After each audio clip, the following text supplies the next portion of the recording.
to bring a different product. People are enjoying it, and life is pretty good. Yeah. Speaking of the IPL, I should mention, Anjum, the WPL just finished. This project has been a revelation of sorts. Of course, we knew the IPL was already successful, but there was a little trepidation with the WPL launching a couple of years ago. Are you surprised at all with how well loved this product has already become? Day one, I was surprised. I think at the launch of the WPL, which was in Mumbai last year, and the stadium was full in Navi Mumbai. And I remember talking to Zach Zahir, and he was like, wow, this is brilliant. I said, now Zahir, can we sustain it?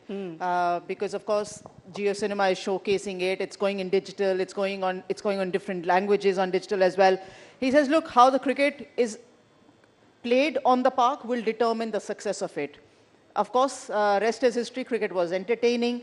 And I was surprised looking at the numbers even after season 1 and now after season 2, that some of the best cricket played at the global level, we have surpassed those numbers, which means the content is consumed by more than 10 million people.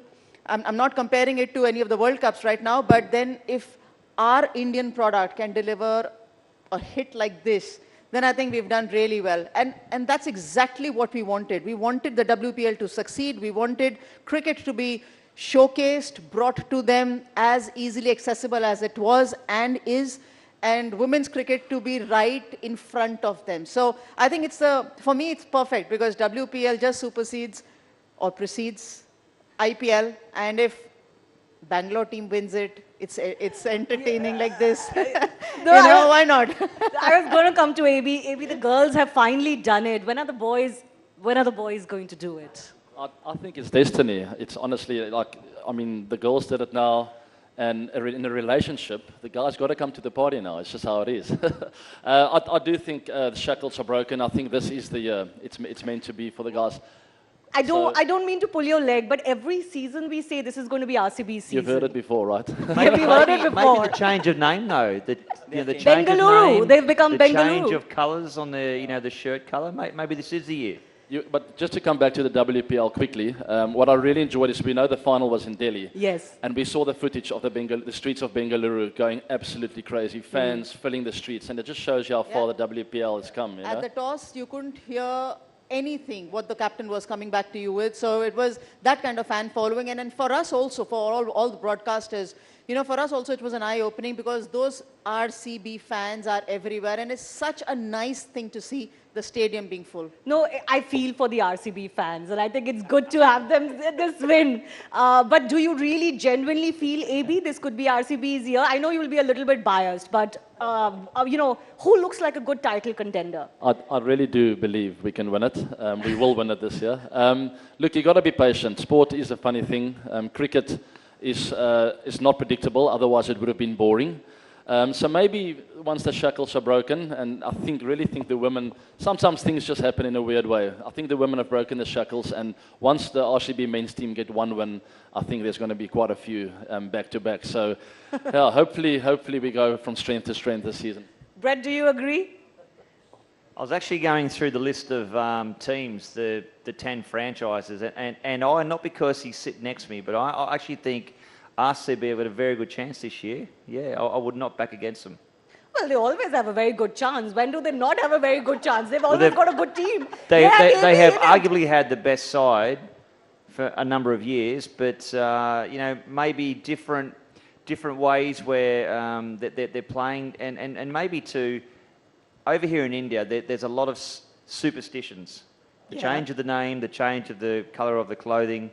This could be their year. No, but AB, what did hold RCB back? Like, I'm sure there were plenty of discussions around this because it had a superstar team, including yourself, for so many years. There were 9 other superstar teams as well, It's just, you look at World Cups, I mean, any team can win it. The IPL, actually, even more so. There are 10 incredibly But most other teams have won it. Well, there are quite a few that haven't won it too, We are sitting in Delhi, don't forget, huh? Don't remind me about Delhi. Let's not go there. I know Anjum, Aakash and I suffer because of the Delhi thing. But was there something, or it's just how it goes sometimes? It's just part of sport.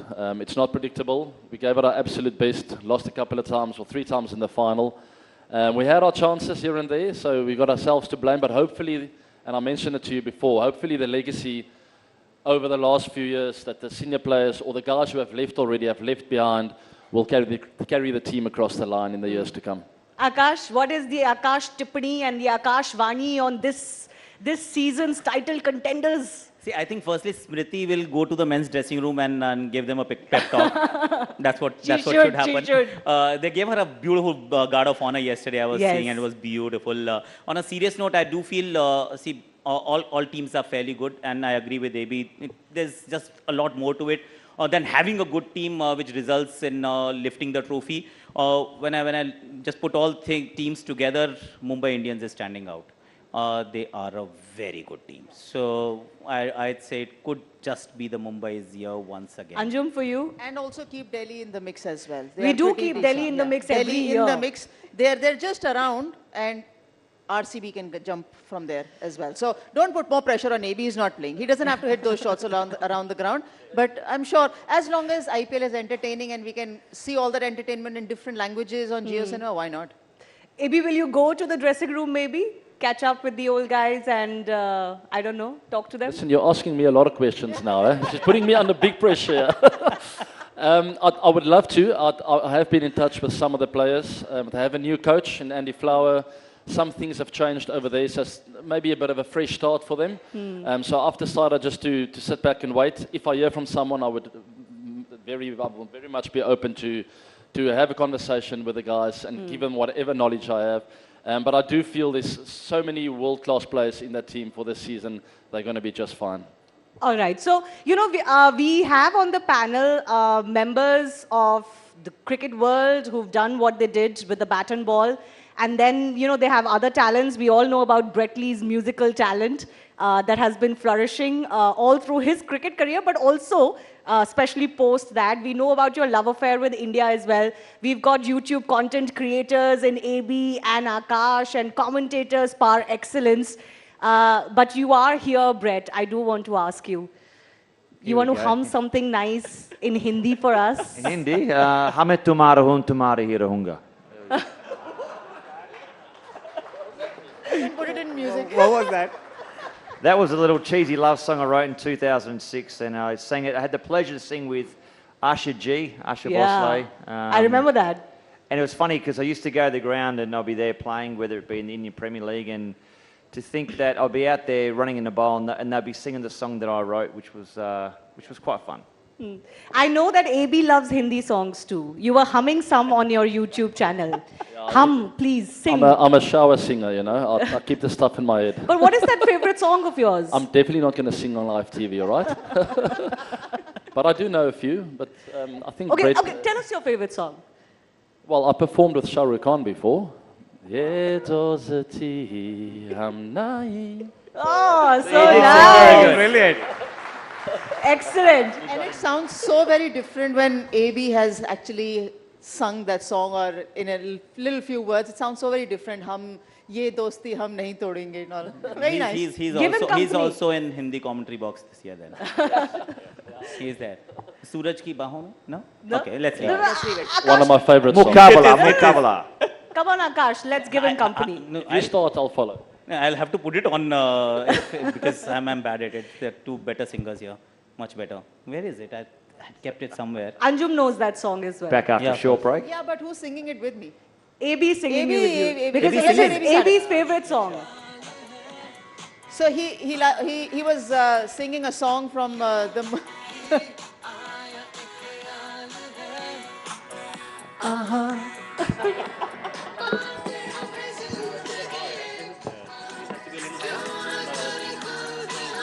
Who knows the lyrics? That is a nice song.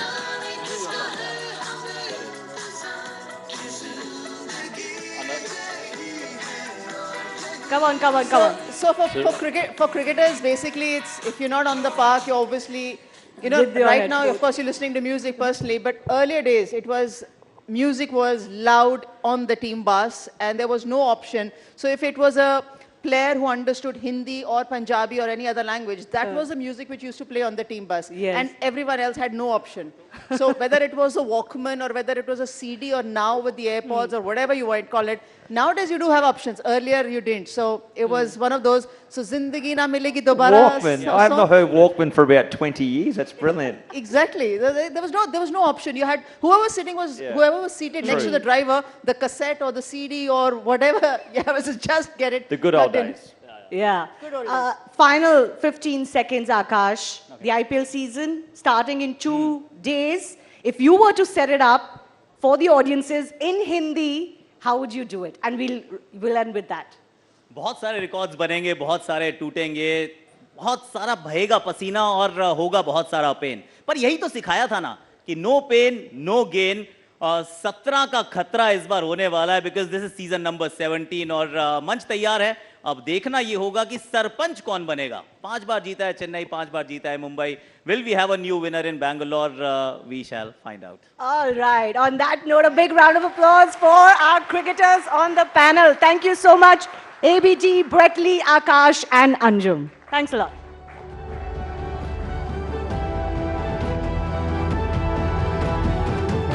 Thank you, Shivani. That was a very engaging discussion. Ladies and gentlemen, our next session involves a bright bunch of young and talented actors. There's always something special about generational change. More so if it involves people where the next gen is crafting its own stories in an industry where compelling storytelling is a superpower. A famous surname can give you a head start. It can also, however, carry the risk of snowing you under a mountain of expectations. Ladies and gentlemen, please welcome 4 supremely talented actors, Rajveer Deol, Alize, Vedam Raina and Palak Tiwari for a session titled New Gen, New Genres in Conversation with Pankaj Bhargav. Ladies and gentlemen, let's have a huge round of applause for them.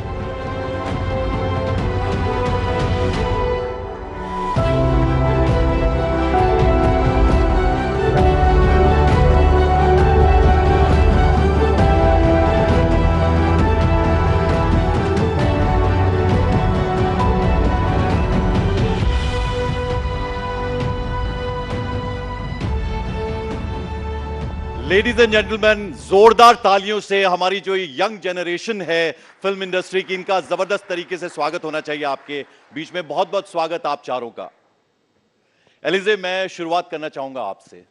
देखिए, जब आप एक ऐसी film industry में एक ऐसी family से आते हैं जहां इतने बड़े बड़े सुपरस्टार्स हों, सबसे बड़े सुपरस्टार हों, तो बहुत मुश्किल होता है कि कैसे शुरुआत करें. मैंने आपके बारे में तो ये सुना है कि आपका इरादा नहीं था फिल्म इंडस्ट्री ज्वाइन करने का, तो फिर कैसे आपको लगा कि मुझे फिल्म करनी है, फिल्मों में आना है? एक्चुअली ये सच नहीं है. मुझे पता नहीं था अगर मुझे एक्टिंग करनी थी या मुझे फिल्म में काम करनी थी. I was not sure which path I wanted to take, but I knew I wanted to work in film and I knew I wanted to do something creative. और ऐसे कुछ I never like to say I had any pressure. मुझे अच्छा नहीं लगता है बोलने के लिए because it's been actually a very blessed and amazing journey for me with my family support, with the support of the people that support my family. So it's been great and I'm really grateful to be a part of this panel and to be here representing that. So thank you. तो राजवीर, ये सवाल तो मेरा आपसे भी है. देखिए, जब दादा जो हैं वो सुपरस्टार हों फिल्म इंडस्ट्री के और पिता आपके वो 2.5 किलो का जो मुक्का है और बॉबी देओल हों, अभय देओल हों, ऐसी फैमिली से जब आप आते हैं तो कितना प्रेशर आपके पास था. और फिर आप तो भाई भी हैं, तो क्या लगा आपको कि मुझे भी इसी चीज़ को करना है, फिल्म इंडस्ट्री में ही अपने पैर जमाने हैं, कदम जमाने? कितना आपके लिए आसान था और कितना मुश्किल था? I don't think you can escape it when it surrounds you so much. No matter how many other jobs I wanted to do, other careers I wanted to take, in the end, acting was always there. And for your other thing, for pressure, yeah, there's a lot of pressure. You can't escape that shadow. So you try to really, carve your own path, and you just keep trying and trying and trying. Otherwise, you'll just be eclipsed in their shadows forever. नहीं, तो फिल्मों में जब आप आए हैं तो आप दादा को ज़्यादा सोच के आए दिमाग में कि दादा जैसा बनना है, उनकी जैसी एक्टिंग करनी है, या आपके घर में सनी देओल जो हैं आपके पिता हैं उनके जैसा बनना है, बॉबी देओल जैसा बनना है? क्या था आपके जहन में जब आप आए फिल्म इंडस्ट्री में, या अपनी एक अलग आइडेंटिटी बनानी? I just wanted my own identity. I can't do what they do, no matter how much I try. बिल्कुल, देखिए जाहिर बात है आपके लिए थोड़ी डगर बहुत मुश्किल है। वेदांग, आपके बारे में हमने सुना है कि भाई अगर लुक्स की बात होती है, दिखने की बात होती है, तो सिर्फ एक नाम है, वो है वेदांग। तो ये जो पॉपुलैरिटी है आपकी, पहली फिल्म जो आपने की उसके बाद से ये चीजें तो आपको सुनने को मिल रही थी, तो जो पहली फिल्म का अनुभव था, और वो भी डायरेक्टर अगर मैं कहूँ तो उनकी कितनी सुपर हिट फिल्म थी जो पहली फिल्म उन्होंने बनाई थी, how was the experience? Sir बहुत ही अच्छा एक्सपीरियंस था। मेरे लिए बहुत नया था ये सब, क्योंकि ऐसे बचपन से प्लान नहीं था कि मैं फिल्मों में काम करूँगा, एक्टर बनूँगा। ये कॉलेज में ऐसे एक आई वुड से चस्का चढ़ा फर्स्ट ईयर कॉलेज में कि मॉडलिंग में ट्राई करता हूँ। और मैं उससे पहले एक सिंगर था, तो मैं म्यूज़िक बनाता था, गिटार बजाता हूँ। So it started like that, and then eventually I started auditioning, क्योंकि मेरी एजेंसी ने बोला आप थोड़े ऑडिशंस दो। एंड धीरे धीरे ऑडिशन देते देते एक ऑडिशन लैंड हुआ। और तो मतलब I just consider myself lucky. ऐसे कुछ प्लान नहीं था, लेकिन ये हो गया, and I am very grateful for it. और एक्सपेक्टेशंस तो कुछ थे ही नहीं, क्योंकि कुछ मतलब I never expected to be in that position. So yeah whatever is happening right now, it's all bonus. बिल्कुल, तो लेडीज एंड जेंटलमैन, आप चाहेंगे, चूंकि गाने का जिक्र किया है, अभी तो नहीं लेकिन थोड़ा सा आगे आप कहेंगे, आपका गला खराब है मुझे मालूम है, वो आप जरूर कहेंगे, लेकिन आप सुनना चाहेंगे जरूर कि ये क्या गाते हैं, कैसा गाते हैं, आप देखना चाहेंगे, सुनना चाहेंगे। एक बार जरा बोल दीजिए आप, ऐसा होगा। तो देखिए, अब आपके ऊपर आपको सोचने का हमने टाइम दिया। जब तक मैं पलक से बात करता हूं, मैं वापस आपके पास आऊंगा। पलक, जरा आप बताएं, आपकी जो पहली फिल्म थी उसमें एक बड़े स्टार आपके साथ थे, और दूसरी फिल्म में तो इतने बड़े स्टार थे, तो वो दोनों फिल्मों का जो आपका शुरुआत हुई, वो अलग अलग एक्सपीरियंस रहे होंगे। तो कैसा एक्सपीरियंस था पहली पिक्चर का, और फिर जो दूसरी आपने इतने करोड़ की फिल्म कर डाली? सर वही मैं बहुत सौभाग्य की बात मानती हूँ कि मेरी पहली फिल्म इतने करोड़ों की थी, पर उसमें आपको पता है ये हो गया कि एक कलाकार के लिए सबसे कठिन चीज़ होती है बॉक्स ऑफिस, और वो हमारा जो सरदर्द था वो सलमान सर ने ले लिया, तो वो एक टेंशन मेरे शोल्डर से कम हो गई। तो उसमें आई थिंक ये एक्सपीरियंस पूरा हंसी मजाक का हो गया, मज़े का हो गया, क्योंकि मैंने अपनी जो पहली फिल्म थी, मैं इतने बड़े लोगों के साथ काम करी थी कि मुझे लगा मैं सिर्फ सीख लेती हूँ, मैं यहाँ पे कुछ दे तो नहीं पाऊँगी, पर मैं सीख लेती हूँ। और वहाँ पे मैंने सिर्फ सब कुछ निचोड़ा है, मैंने आसपास देखा है, मैं अच्छा ऐसे करते हैं, अच्छा ऐसे करते हैं, मैंने सब सीख लिया वहाँ से। और वो थी मेरी पहली फिल्म। और जो मेरी दूसरी फिल्म है वो अभी तक आई नहीं है, पर वो संजय दत्त सर के साथ है, वो उसमें है। उतना नहीं जितना सलमान सर थे, किसी का भाई किसी की जान में, पर संजय सर प्रोड्यूसर भी हैं, तो इसमें थोड़ी ज़्यादा हैवी लोडिंग है। तो ये मुझे लगता है कि ये पार्ट 2 है। पार्ट 1 में सीखो एक बड़े स्टार से, पार्ट 2 में दूसरे बड़े स्टार के सामने जाके, ये मुझे पता है, हाँ इतना मुझे आता है। तो ये थोड़ी प्रिपेयर होगी मैं सलमान सर की वजह से, तो बस वही लकी होगी वहाँ पे। अच्छा, वो इतने बड़े स्टार हैं, वो आपको बिल्कुल फील नहीं होने दिया होगा उन्होंने, जब आप फिल्म बन रही थी, जब वो शूटिंग चल रही थी, ऐसा तो फील नहीं होने दिया आपको?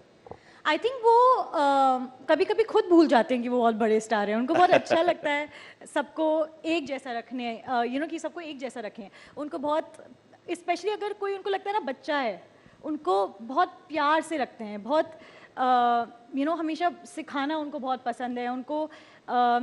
उनको नहीं लगता कि हमारी उम्र में कोई गलती कर सकता है, उनको लगता है ठीक है कोई बात नहीं, अच्छे से करो, ये नहीं ऐसे करो, कोई भी चीज़ बड़ी या छोटी नहीं होती। तो उनसे मैंने बहुत कुछ सीखा है। बिल्कुल, बहुत कुछ सीखा है। एलिजे, देखिए इतने बड़े क्रिटिक अगर घर में ही हो, जब आप फिल्म कर रही थी तो क्या उनकी कुछ गाइडेंस मिलती रहती थी, या पूरा छोड़ा हुआ था उन्होंने कि आप अपना बेस्ट दो, और बाद में जब वो फिल्म लगी, जब उन्होंने देखी, तो वो कॉम्प्लीमेंट या जो भी उन्होंने कुछ कहा, जरा वो शेयर करें हमारे दर्शकों के साथ?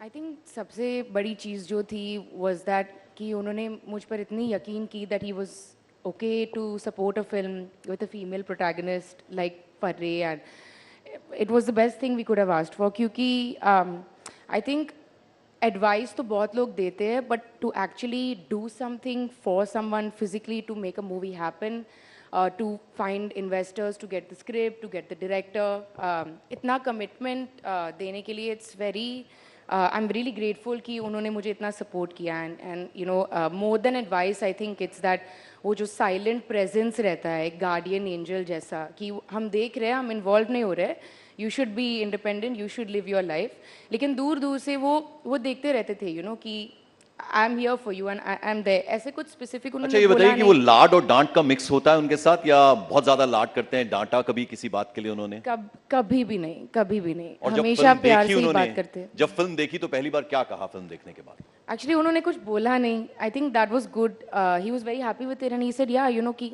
बहुत अच्छी है and I think we should go theatrical क्योंकि प्लान था कि हम OTT पे रिलीज़ करेंगे पहले फिर उसके बाद फिल्म देखने के बाद हमें लगा कि शायद यू नो थिएटर्स में एक चांस होगी and I think that was the biggest compliment we receive from him कि ही सेड कि we should do a theatrical release for Farre. So I think that was the best thing. बिल्कुल और ऐसे छोटे छोटे बच्चे जब हैं जब इतना अपनी मेहनत से काम करते हैं भले ही वो ऐसी फैमिली से आते हैं जो पहले फिल्म इंडस्ट्री में लेकिन इनके लिए बहुत मुश्किल होता है अपने लिए अलग से जगह बना पाना वेदांग अगर मैं आपकी बात करूं आपकी जो पहली फिल्म थी उसमें स्टार किड्स थे शाहरुख खान की बेटी थी खुशी थी उसमें अगस्त्य नंदा थे तो क्या उनके बीच में आप वो फिल्म कर रहे थे आपके लिए थोड़ा ज्यादा मुश्किल था या बहुत आसान था किस तरह का वो अनुभव रहा शूटिंग के वक्त का नहीं मुझे ऐसे कभी फील नहीं हुआ और फील कराया भी नहीं गया टू बी ऑनेस्ट एंड मेरे लिए ऑलरेडी बहुत बड़ी बात थी कि मैं कोई भी सेट पे पहुंच चुका हूँ यू नो कि मैं कोई भी फिल्म का एक पार्ट हो चुका हूँ सो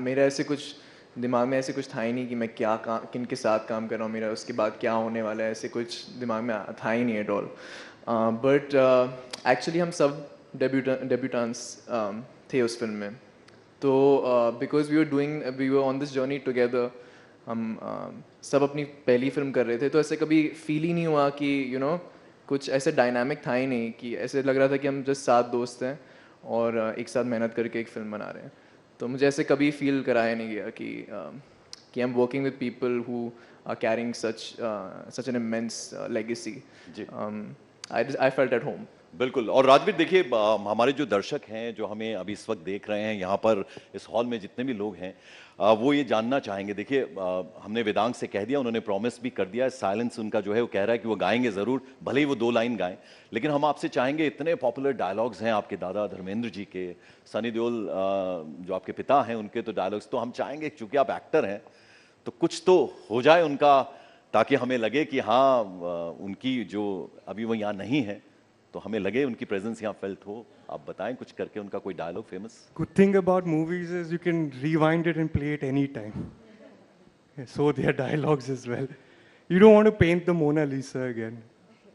So out of respect for my father, grandfather, my chacha, I will not say the dialogue. अच्छा पलक आप ये बताएं अब जो म्यूजिक एल्बम्स हैं वो भी चल रही हैं फिल्म के साथ साथ तो व्हाट डू यू एंजॉय मोर और आपके लिए भी दिक्कत यह है कि माँ इतनी बड़ी स्टार हैं और आपके लिए भी अपनी ज़मीन तलाशना अपनी जगह बनाना उतना आसान नहीं होता बल्कि आपके लिए शायद ज़्यादा मुश्किल हो जाता है जब एक पैमाना सेट किया हो आपके पेरेंट्स ने और फिर लोग उनके साथ कंपैरिजन करते हैं तो वो तो होता ही है तो किस तरह से लेती हैं उसको सच बताओ मेरी जो शुरुआत थी वो थोड़ी अलग थी मेरा डेब्यू सच कहूँ तो बिजली ही था तो मेरे डेब्यूटांट डायरेक्टर थे अरविंदर सर और मेरा डेब्यू हीरो था हार्डी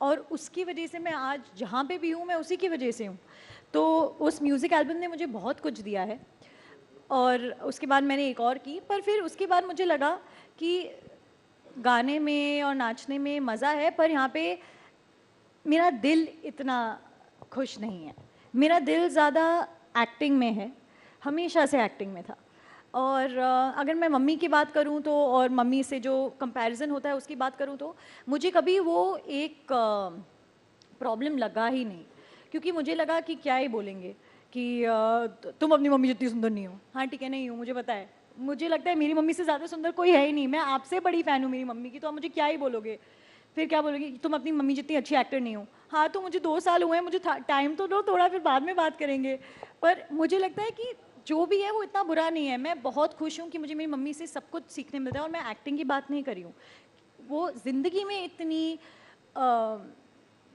सुलझी हुई औरत है ना, मुझे बस उनसे एक औरत बनना सीखना है। क्रिटिक भी हैं, घर में बताती हैं कि ये ठीक किया तुमने, ये ठीक नहीं किया, ऐसा कुछ सुनने को मिलता है उनसे? क्रिटिक ही है सर, क्रिटिक ही है। एक पूरी की पूरी देसी माँ है, ये गलत किया, ये गंदा किया, ये हो किया। पर जैसे अलीजे ने कहा, अगर कुछ अच्छा हो जाता है तो एकदम मुंह बंद।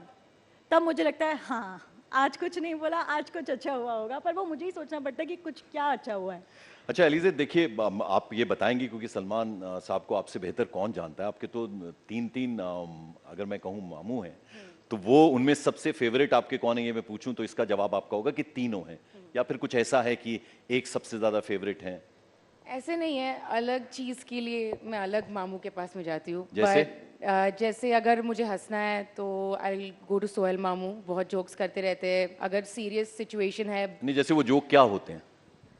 वो सिचुएशनल होते हैं जोक तो वो है। और फिर अरबाज मामू एडवाइस देने में बहुत अच्छे हैं, he is very well spoken, बहुत आर्टिकुलेट है। तो वो जब भी किसी चीज़ में मुझे एडवाइस चाहिए तो मुझे पूछना भी नहीं पड़ता है, खुद कॉल आ जाता है उनसे। एंड सलमान मामू वो it's good to be around him क्योंकि वो याद दिलवाते हैं कि you need to be young at heart and just like Palak had said कि वो बच्चे ही है अभी तक। तो sometimes उनके साथ रह के I feel like कि मैं और young हो गई हूँ। तो that's why when I go to him। तो अलग अलग चीज़ें हैं। अच्छा, पहली फिल्म तो हो गई और वो जाहिर बात है उसमें पूरी ताकत लगी थी, पूरे लोग उसमें इन्वॉल्व थे, लेकिन अब वो फिल्म हो गई है जी। अब इसके बाद का जो सफर है वो डगर जो है इतनी आसान नहीं है जी। क्योंकि आप लोगों के ऊपर एक वो अलग सा प्रेशर रहता है, दबाव रहता है, उससे निकलना है। तो अब जो नेक्स्ट आपका प्रोजेक्ट है, अभी क्या बातचीत चल रही है, नई फिल्म पे काम हो रहा है या वो क्या प्रोजेक्ट है, कुछ अगर आप हमें बताना चाहें? बता तो नहीं सकती हूँ बट चीज़ें हो रहे हैं। Farrey was received very well, critically बहुत अक्लेम्ड थी। तो आ रहे धीरे धीरे, अभी देखते। अच्छा, वो जो बेस्ट फीमेल डेब्यू जो आपका हुआ था, वो अवार्ड जब आपको मिला था, तो वो पल याद है आपको? वो कैसा अनुभव, वो कैसे एक्सपीरियंस? एक्चुअली उस मोमेंट में मैं बहुत नर्वस थी एंड बहुत डिफिकल्ट था क्योंकि अहमदाबाद में, गांधीनगर में sorry, I think 30,000 people were there on stage. So I got a bit nervous. तो वो पहला जो था वो याद नहीं है, पहला जो अवार्ड था. But I remember the second time मैं ज़्यादा prepared थी. I was more patient. I took the moment in. तो yeah, but वो अनुभव बहुत ही, first time was a bit scary. धीरे धीरे धीरे आदत लग रही है। बिल्कुल। और वेदांग रैना, आप कश्मीर से हैं, इतनी खूबसूरत जगह से है, कश्मीर के बारे में आप सुनते पढ़ते, आप गए तो नहीं हैं, मुंबई में रहे हैं सारे वक्त में, ऐसा सच है, ये ठीक बात है? हाँ जी, हाँ जी। तो मन होता है कश्मीर जाने का? कश्मीर के बारे में आज कल आप काफी कुछ सुन रहे होंगे, पढ़ रहे होंगे, देख रहे होंगे, इतना कुछ वहां पर हो रहा है, अच्छी अच्छी चीजें सुनने को मिल रही हैं कश्मीर से, तो मन कर रहा है आपका वहां जाने का? कुछ वो जो सुनते हैं आप कश्मीर के बारे में, कुछ कहना चाहें अगर? ऑफ कोर्स मेरे माता पिता तो कश्मीर में, वो दिल्ली से हैं एक्चुअली, लेकिन माय ग्रैंड पेरेंट्स, उनके एक्सपीरियंसेस मैं सुनता रहता हूँ कश्मीर के। तो मेरा बचपन से बहुत ही मन है जाने का, अपॉर्चुनिटी कभी मिला नहीं अनफॉर्चुनेटली, लेकिन इस साल एक्चुअली प्लान बन रहा था कि some time may be April में the whole family will go. But I always hear the best things about it. और हम कश्मीरी लोग काफ़ी पैशनेट है अपने जगह के बारे में, हमारे कल्चर के बारे में, तो आई कीप हियरिंग स्टोरीज। भाषा आती है आपको? बहुत थोड़ी, बहुत कुछ एक अंश उसका अगर सुना पाए, ताकि वो जो कश्मीर में बैठे लोग आपको सुने कि हाँ हमारा लड़का जो है वो इतना शानदार काम कर रहा है फिल्मों में। कैशुकरन is how are you doing or what are you doing, and Myun Navch Vedang, that's my name is Vedang, and Orzu Dorkut, whoever knows that. तो वाजवान पसंद है आपको खूब? हाँ जी, of course. Biggest fan of Kashmiri foods are Kashmiris. Rajveer मैं आपसे ये जानना चाहूंगा, देखिए धर्मेंद्र साहब का एक बर्थडे था, तो मैंने उनको बड़ा लंबा चौड़ा उनके साथ इंटरव्यू किया था, तो वो जब होते हैं मंच पे तो एक माहौल सा बनता है। इतना लंबा उनका काम रहा है, इतना बेहतरीन उन्होंने काम किया है, इतना प्यार उनको लोगों से मिलता है और उनका एक अंदाज है। लेकिन अगर मैं सनी जी की बात करूं तो बहुत शाय हैं वो। आपके ब्रदर को भी मैंने देखा है और अब आपको भी देख रहा हूं। बॉबी की अगर हम बात करें तो वो आपके चाचू हैं, उनका वो पिता से मिलता मिलता है सब कुछ, लेकिन ये आप तीनों जो हैं वो बिल्कुल अलग लगते हैं दोनों से, इसका क्या कारण है? I think we have to talk to a therapist about that. I don't have a proper. I have no clue.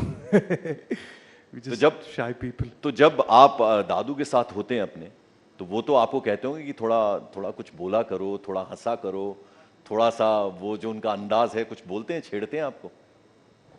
He likes when I crack jokes, make him laugh. That's about it.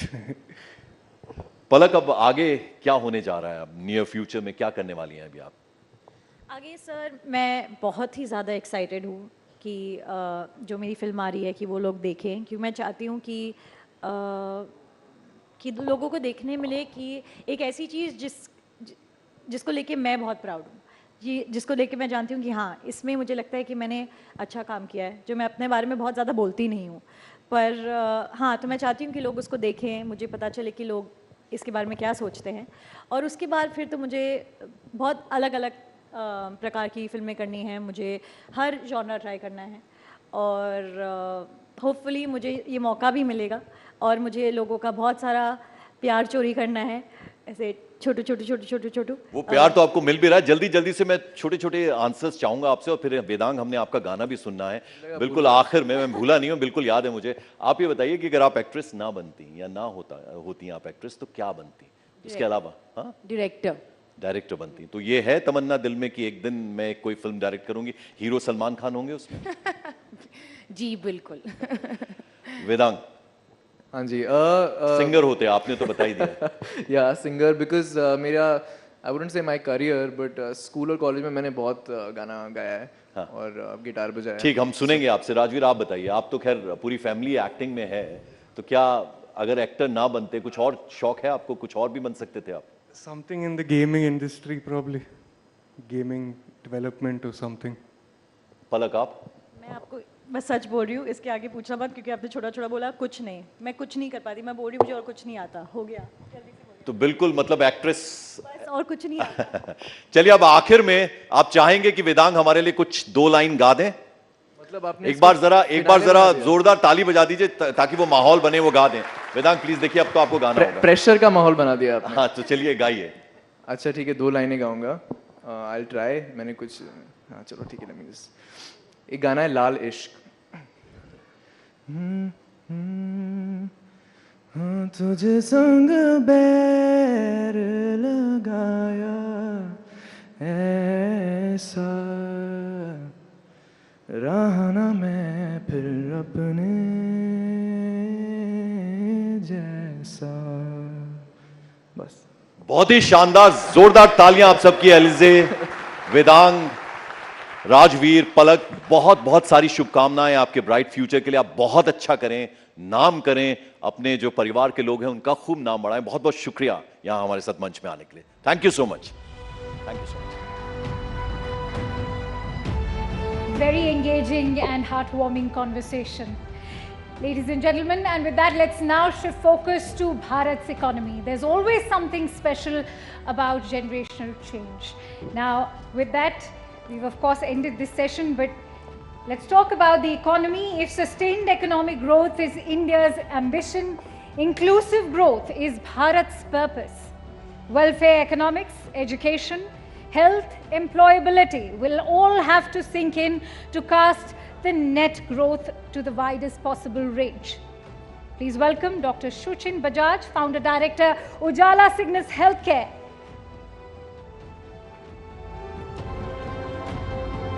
Vineet Rai, Founder and Chairman, Avishkar Group. Ashish Dhawan, Founder Trustee, Ashoka University. And Neera Nandi, Co-Founder, Dasra India, for a session on the Inclusion Club, inching away from inequality, in conversation with Shireen Bhan. Ladies and gentlemen, please welcome our esteemed panelists with a huge round of applause.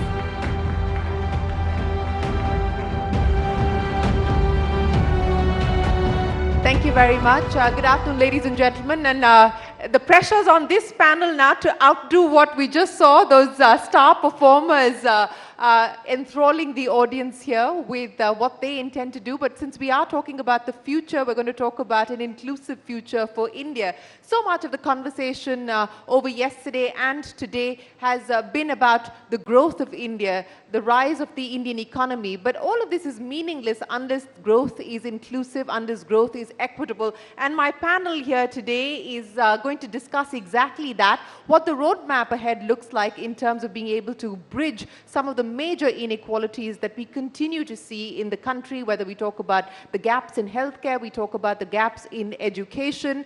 All of those are gaps that require innovative solutions, innovative thinking. Is there a road for private capital and for private enterprise to bridge some of these inequities? Let's just put some numbers on the table before I get my panel to comment. And Neera Nandi is here representing Dasra. Dasra has just put out a report, as it does every year, to talk about what is happening with corporate social responsibility spends. Remember, it is mandatory for companies to allocate 2% of their profit towards corporate social responsibility.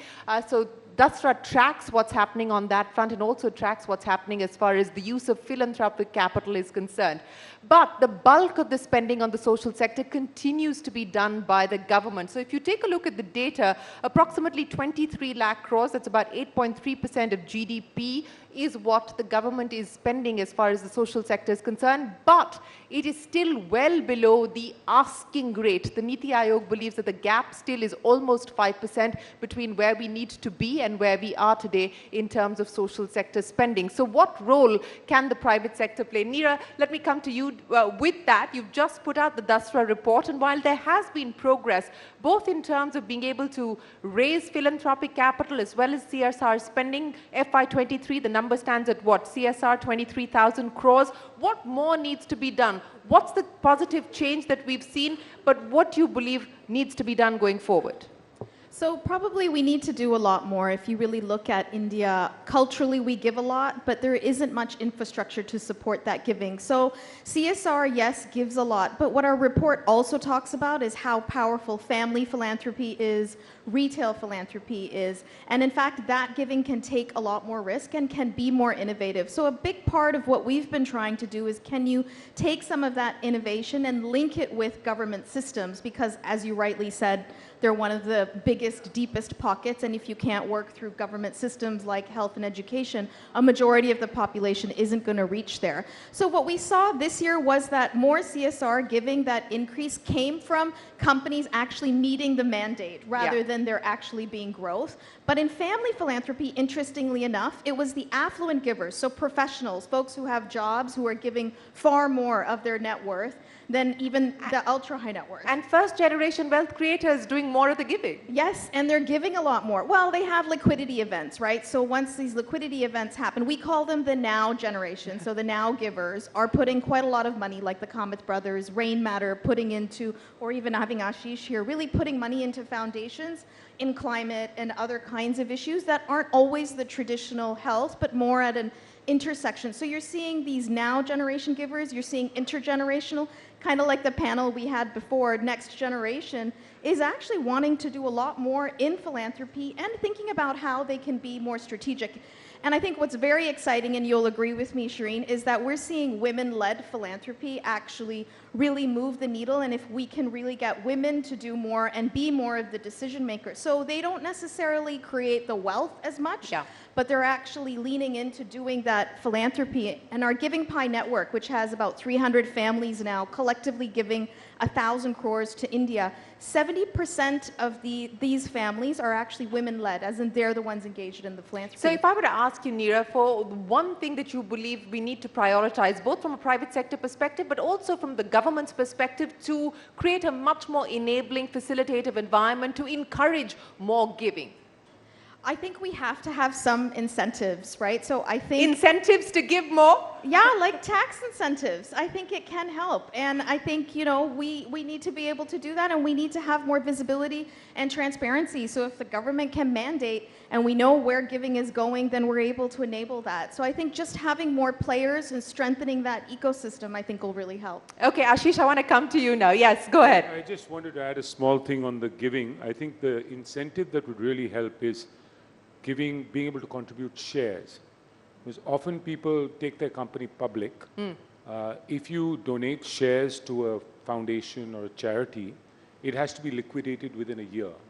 So I would advocate that, maybe give 5 years for a longer period of time. That will then enable people to sort of tax-free give their equity, which is the way it happens Does globally. anyone really want to part with equity for foundational purposes or for giving purposes, Ashish? No, you'd rather, I think it's easier sometimes to give away small amounts of equity than to give away Money? cash. Yeah. That's easier, notionally. And two is, if you're getting it pre-tax, giving away your equity before it crystallizes into a capital gain, that makes it easier. Yeah, so that's one idea that you've put on the table to create a more facilitative environment to encourage giving. But since you did pick up the mic, let me continue that conversation with you, Ashish. And I want to talk about one of the big spaces that requires innovative solutions, innovative thinking, and a lot of capital from the private sector as well. A space that you're deeply involved and engaged with, education. What more do you believe needs to be done, not just at the level of primary education, but more so at the level of higher education, creating universities that people have access to, affordable educational facilities that people have access to? How do we create more Ashoka universities for the country? So Ashoka is a non-profit, and I can talk about that model later. But I think if we really want quality universities to grow, I think first thing is, I would say let's advocate to allow for-profit. Right now it's not for-profit, and then people find a way to take money out through an infra company, content company, etc. Yeah. Let's make it legit for universities. So destigmatize the idea of for-profit for education. Absolutely. And especially for higher education, it's a no-brainer. I mean, you've seen it in the case of Brazil. There are higher education companies that have more than 1 million students. They've scaled up the university system. So that's one. Two is, I think we need a better quality marker. NIRF is not enough. I think universities should be forced to disclose their placement data, the acceptance data, all the data about the students they get in and the graduations, the outcomes, because often that's the basis on which parents will make decisions. We've seen it with engineering colleges. The worst ones had to shut down. So for the market to work well, you can't have information asymmetry. So that's a second one. And I think a third one for more research universities like Ashoka, we just need more collaborative platforms. I don't think anybody can do it alone. Some people can, like the Ambanis or Shiv Nadar. But I think more collaborative platforms come together. And I'm seeing that happen. We'll have 40, 50 Ashoka-type universities in the next decade. In the next decade, 40, 50 Ashoka-type universities? I think so. Well, that does deserve a round of applause because it is a huge supply mismatch at this point in time, and we're seeing Indian students actually having to go outside of India to be able to access quality education, higher education. Vineet Rai, you've been doing this for over 2 decades now. The idea of bridging some of these inequities, assets under management across the Avishkar group of what, about 8,000 crores plus at this point in time. Where do you believe the problem still lies? What do you believe needs to be done to really unleash entrepreneurship for the development sector? So let me actually just phrase, 2030 is just a few years away. Sustainable Development Goals came into being 2015.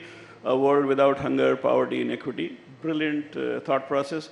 It's never happened since the time Homo sapiens walking straight. So great vision from the countries. Now, to make it happen, you require $2.5 trillion a year investment for the last 15 years. We lost everything during COVID. So India itself requires close to $1 trillion investment. Close to $1 trillion investment in case we have to change.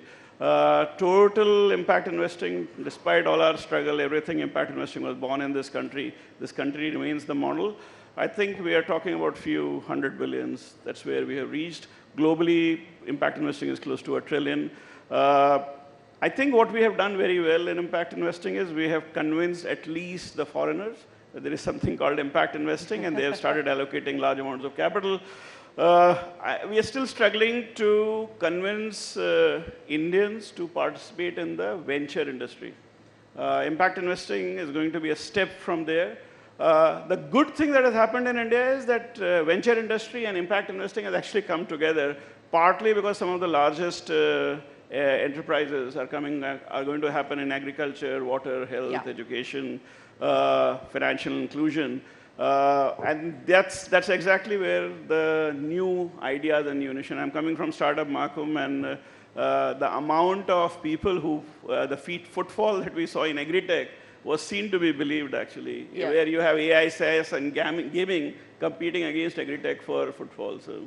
Well, that certainly is impact. We will have to see how this actually plays itself out. But you're right that we do have startups now focusing on India's specific problems and trying to look for Indian ways of being able to address some of those, including what you've been able to do, Suchin, with your chain of hospitals. Now, explain to me what you've done differently so that you can make quality private healthcare accessible and affordable, and how do we scale that model? Thank you, Shirin. As we sit here speaking about billions and trillions of dollars, and we were together at an event recently at Davos where the head of a large multinational bank actually mixed up her billions and trillions and said, no, I don't really meant trillion, I meant billion. Oh, no, it was trillions. So when we sit here speaking of that, a silent majority seems to slip through all safety nets. In India, we are speaking about more than 500 million people who have no access to emergency, tertiary, quality healthcare.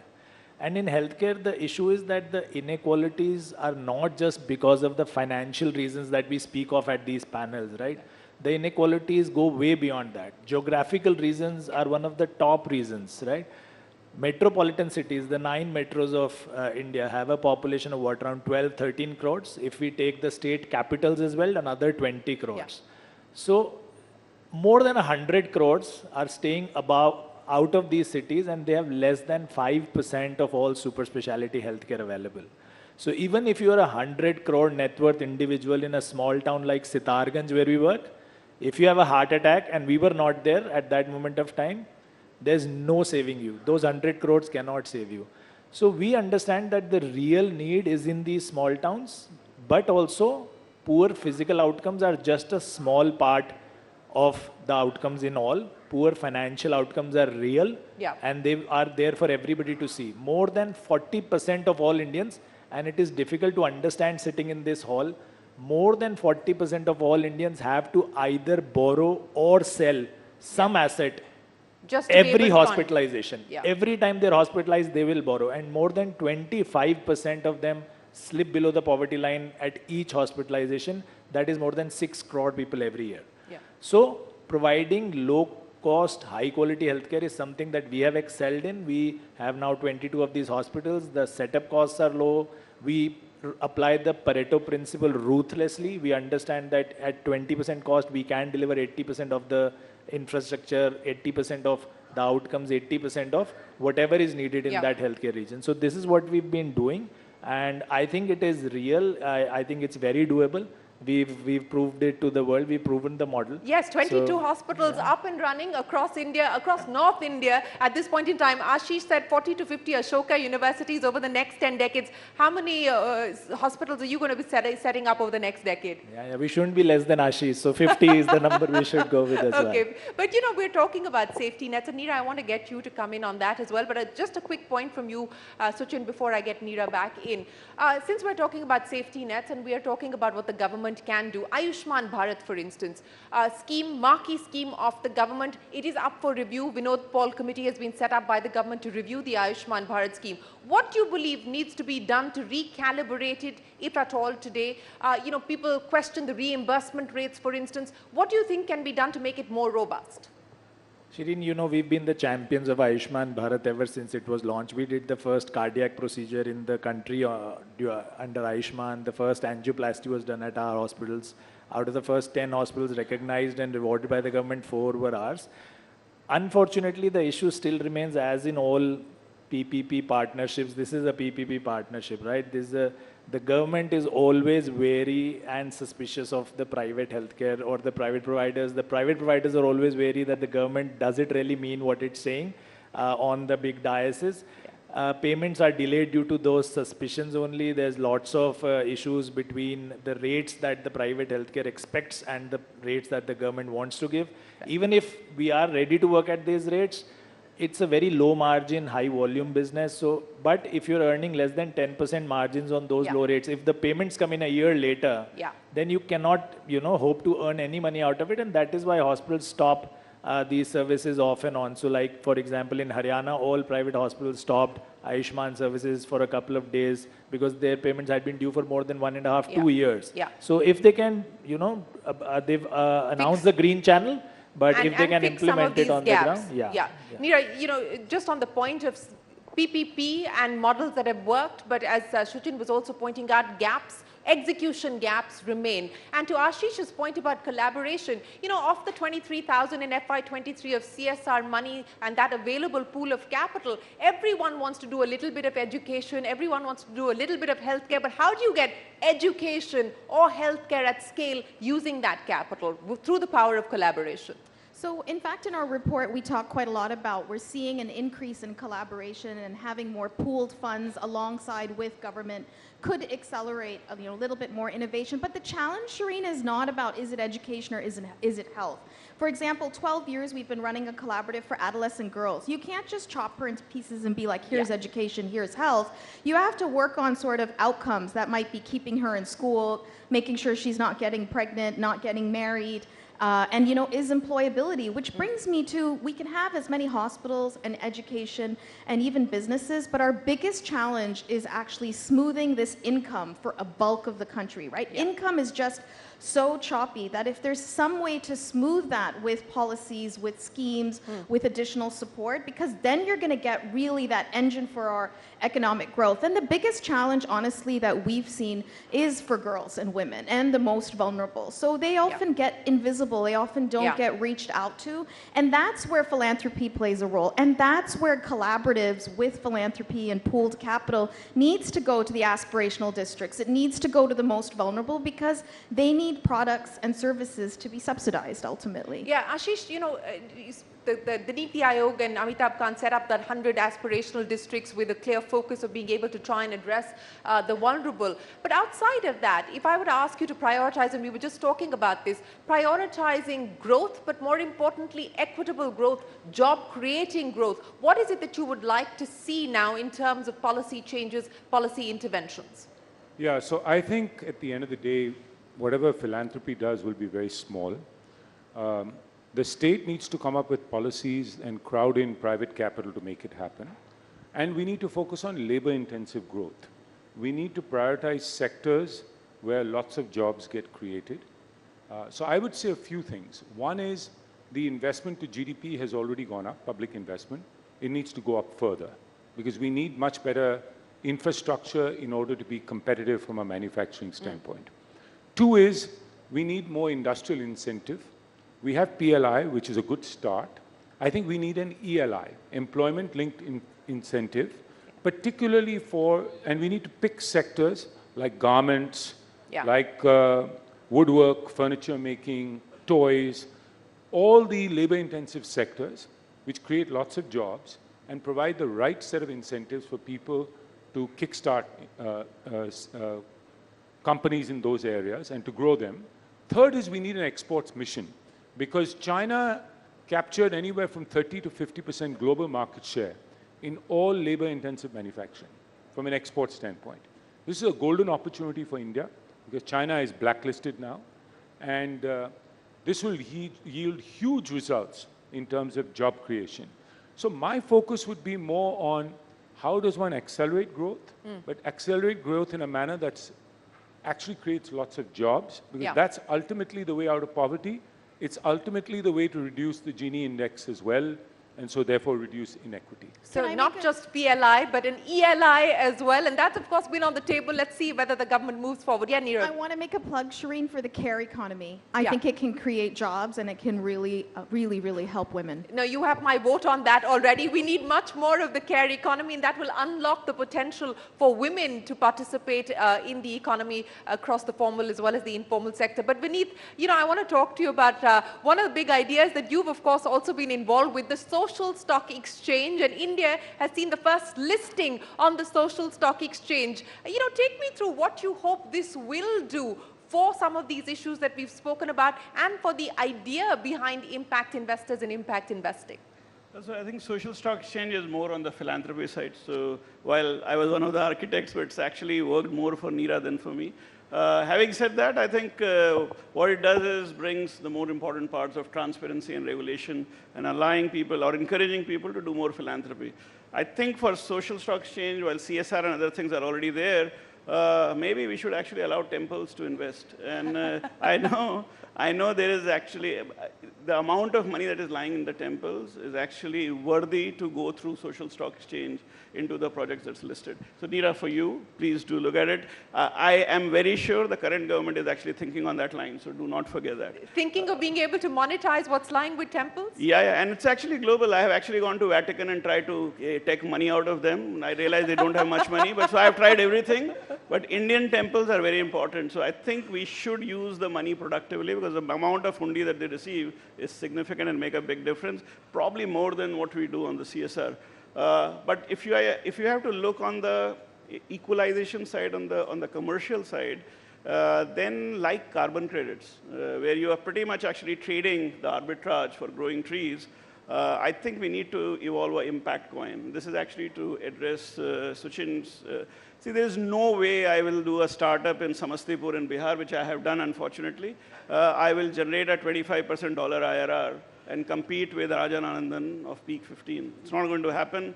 Unfortunately, whatever I do, as an impact investor, I'll do all stupid things. But when I go to the LP, they ask the same returns. Yeah. Now, you don't need to be a rocket scientist to understand Samastipur will always be far behind an IIT graduate in Delhi. Or gaming, a guy in gaming will actually win against a warehousing company. So an impact coin could actually work for Sachin, work for me, to push capital to generate returns and then get compensated. And that can come from the government. So impact coin is actually the way for the government to think about in creating an equalization for those places where there is going to be a struggle to create value. Well, we've got three concrete ideas. Ashish, Vineet, and Neera putting three concrete ideas for the next government to consider. Sachin, what are you putting down on that list for the next government to consider? Yeah, I think I agree that we need to add another P to the PPP. So it's public-private philanthropy partnerships that we need to make instead of just the public-private partnerships. I think for healthcare and education both, I think it's naive for us to think that the government can just step back and allow the private industry to... No, it cannot, because it continues to do the bulk of this heavy lifting. Absolutely, and the government needs to play a very active part. We've been hearing promises of increased GDP spend on healthcare. We need to see that in action now. I think for the next 5 years, we need to make very sure. We need to incentivize doctors and providers to go into these aspirational districts, go out of the cosmopolitan cities to set up healthcare facilities. And we need to make sure that we stress on urbanization enough. See, because just having the hospital there does not really cut it. The doctor has reached the super specialist stage. He's a cardiologist because he studied all his life. He did very well in school. So she needs a good school to be there for her children to study. She needs a level of urbanization to relax after work. So all of that has to be pushed across all of these districts to make sure that healthcare goes there as well. You know, Ashish, I'm going to start by asking each one of you for your wrap-up comments, and I'll start with you, Ashish. You know, the one thing that gives you the most hope at this point in time in being able to address and bridge some of these inequities over the next 10, 20, 30 years, and the one thing that you individually, through the various things that you're doing, through Central Square, through Ashoka, and so on and so forth, the one thing that excites you the most? Yeah, I would say what excites me from a country standpoint is that we are on a very solid growth trajectory the next 25 years. I think the real question is, how do we create more jobs? So how do we make sure it's labor-intensive growth? Because that will reduce equity while we accelerate growth. How do we get more investment? How does India's share of export in the world go up dramatically? And how do we move up the value chain? Now, in terms of me personally, my passion really is to build more institutions that really work on these issues alongside government, on policy and policy implementation as well. But what's been the biggest learning? Institution building is hard work, Ashish. What has been the biggest learning on this journey that you would like to share with us and anyone else who's considering institution building? I think the biggest learning has been, one is partner with others. Neera was also referring to it. It's much better to do it with others than just doing it alone. And two is government is the main actor, and so one has to work with government. And three is just be innovative. There are new solutions, there are new ways of working. So being innovative, being outcome oriented is something that we bring from the private sector. Vineet, so, what's the thing that you're most excited about? And what's the future as far as the Avishkar Group is concerned? What's driving you today? So we are at around 14,000 crores, hopefully to 1 lakh crores by 2030. I actually didn't take into my calculation the COVID. I went from 5,000 rupees to 100 crores in first 10 years, 150 million, so roughly 1,000 crores in the first 10 years, 1,000 to around 9,000 in the second 10 years. And we said, okay, we'll continue on the same growth, so 1 lakh crore. Then COVID came, so we have slowed down quite. But I think I'm very excited about government thinking differently. I'm very excited about they actually talking about fund of funds. That's a good idea for them to have less control, yet have control. And allow 1,000 other people to more efficiently deploy their capital. So I think I would want to see if the new government comes in, whichever government comes in, to actually announce different kinds of funds of fund, which are 1 lakh crores and not 10,000 crores. I am fairly famous as a beggar both in Europe and US. I do not mind becoming famous here for fundraising. But till 2017, I raised zero in India. In last 5-7 years, I've raised significant amount of capital in India.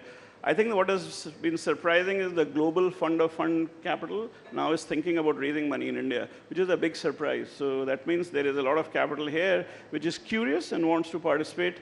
And government being one of the bigger mobilizer of capital should actually continue to be working on the fund of fund path. So fund of funds and a whole host of fund of funds with a significantly higher outlay. Shuchin, what is the future? What makes you the most excited? What gives you hope and confidence?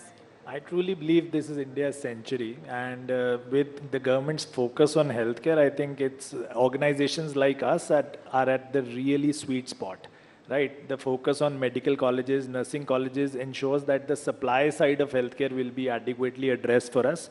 We will have enough doctors coming out to make sure that they don't just stay in the big cities, they come out to the smaller towns.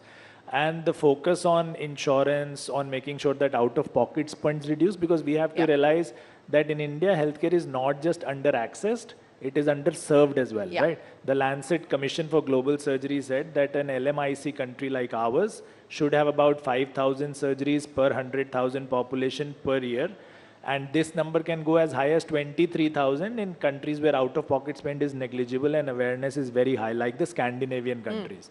But if you see in India how many surgeries happened last year, is just about 2.5 crores. So that's just 2,000 per 100,000 population. Where are the rest of the 3,000 people? They're not getting the surgery at all because they don't have enough money or they are not aware. That is why all these Guinness Book of Records come out of India, right? The doctor is standing with the poor girl and they're both very happy. Oh, we removed this 20-kilo tumor. Look at this. This is so nice.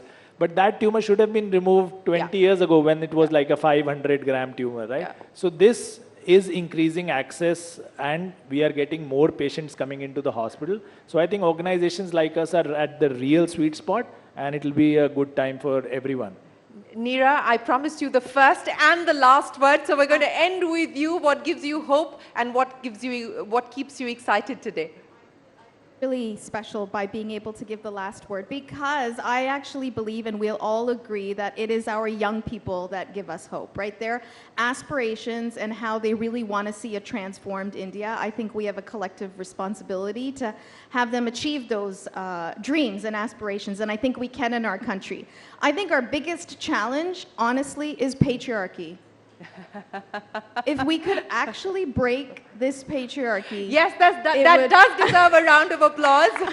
But we're also collectively responsible for perpetuating this. But one of our biggest initiatives right now is investing in and really trying to transform women in leadership. And it's women in leadership in business, philanthropy, development, across the board. But we all have to come on this together. We all have to come on this together, and each of you have very carefully articulated what the road ahead looks like. It requires all stakeholders to be at the table, and it requires all of us to collectively put our hands together to ensure that we bridge some of these very crucial gaps and inequities. Ladies and gentlemen, a big round round of applause to this panel talking about creating an equitable future for India. Appreciate your time and appreciate your insights. Thank you very much for joining us today.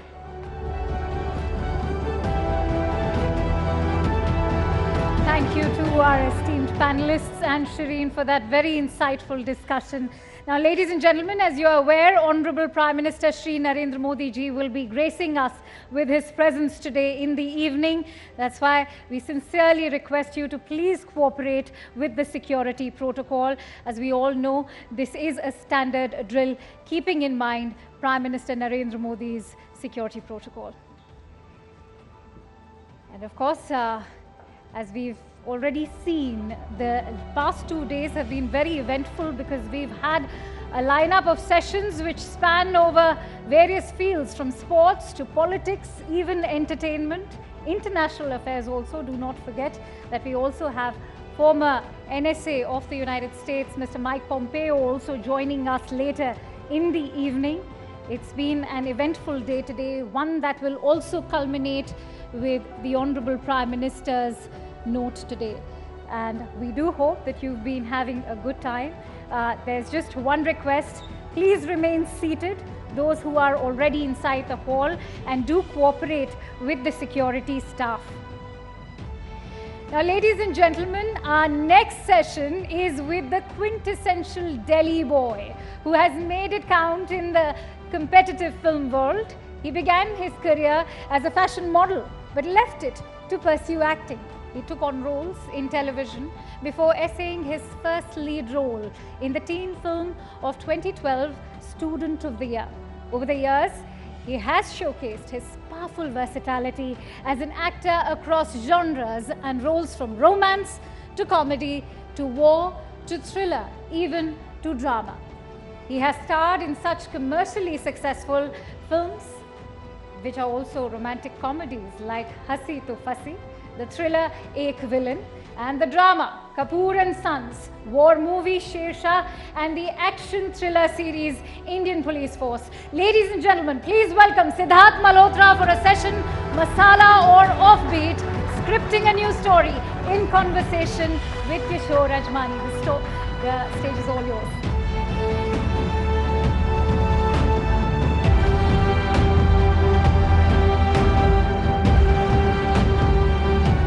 Ladies and gentlemen, please welcome the very handsome, very talented Siddharth Malhotra. Welcome, Siddharth. Thank you. आपको जब very handsome बोलते हैं तो अच्छा लगता है या लगता है कि और भी आपने talented बोल दिया तो फिर अच्छा लगता है. हाँ. But I think it's बिल्कुल it's not bad to be easy on the eyes जब आप पर्दे पे होते हैं. हमने भी जब बचपन से सारे actors देखे हैं तो हम उनको एक खूबसूरत अंदाज में, larger than life अंदाज में देखते हैं.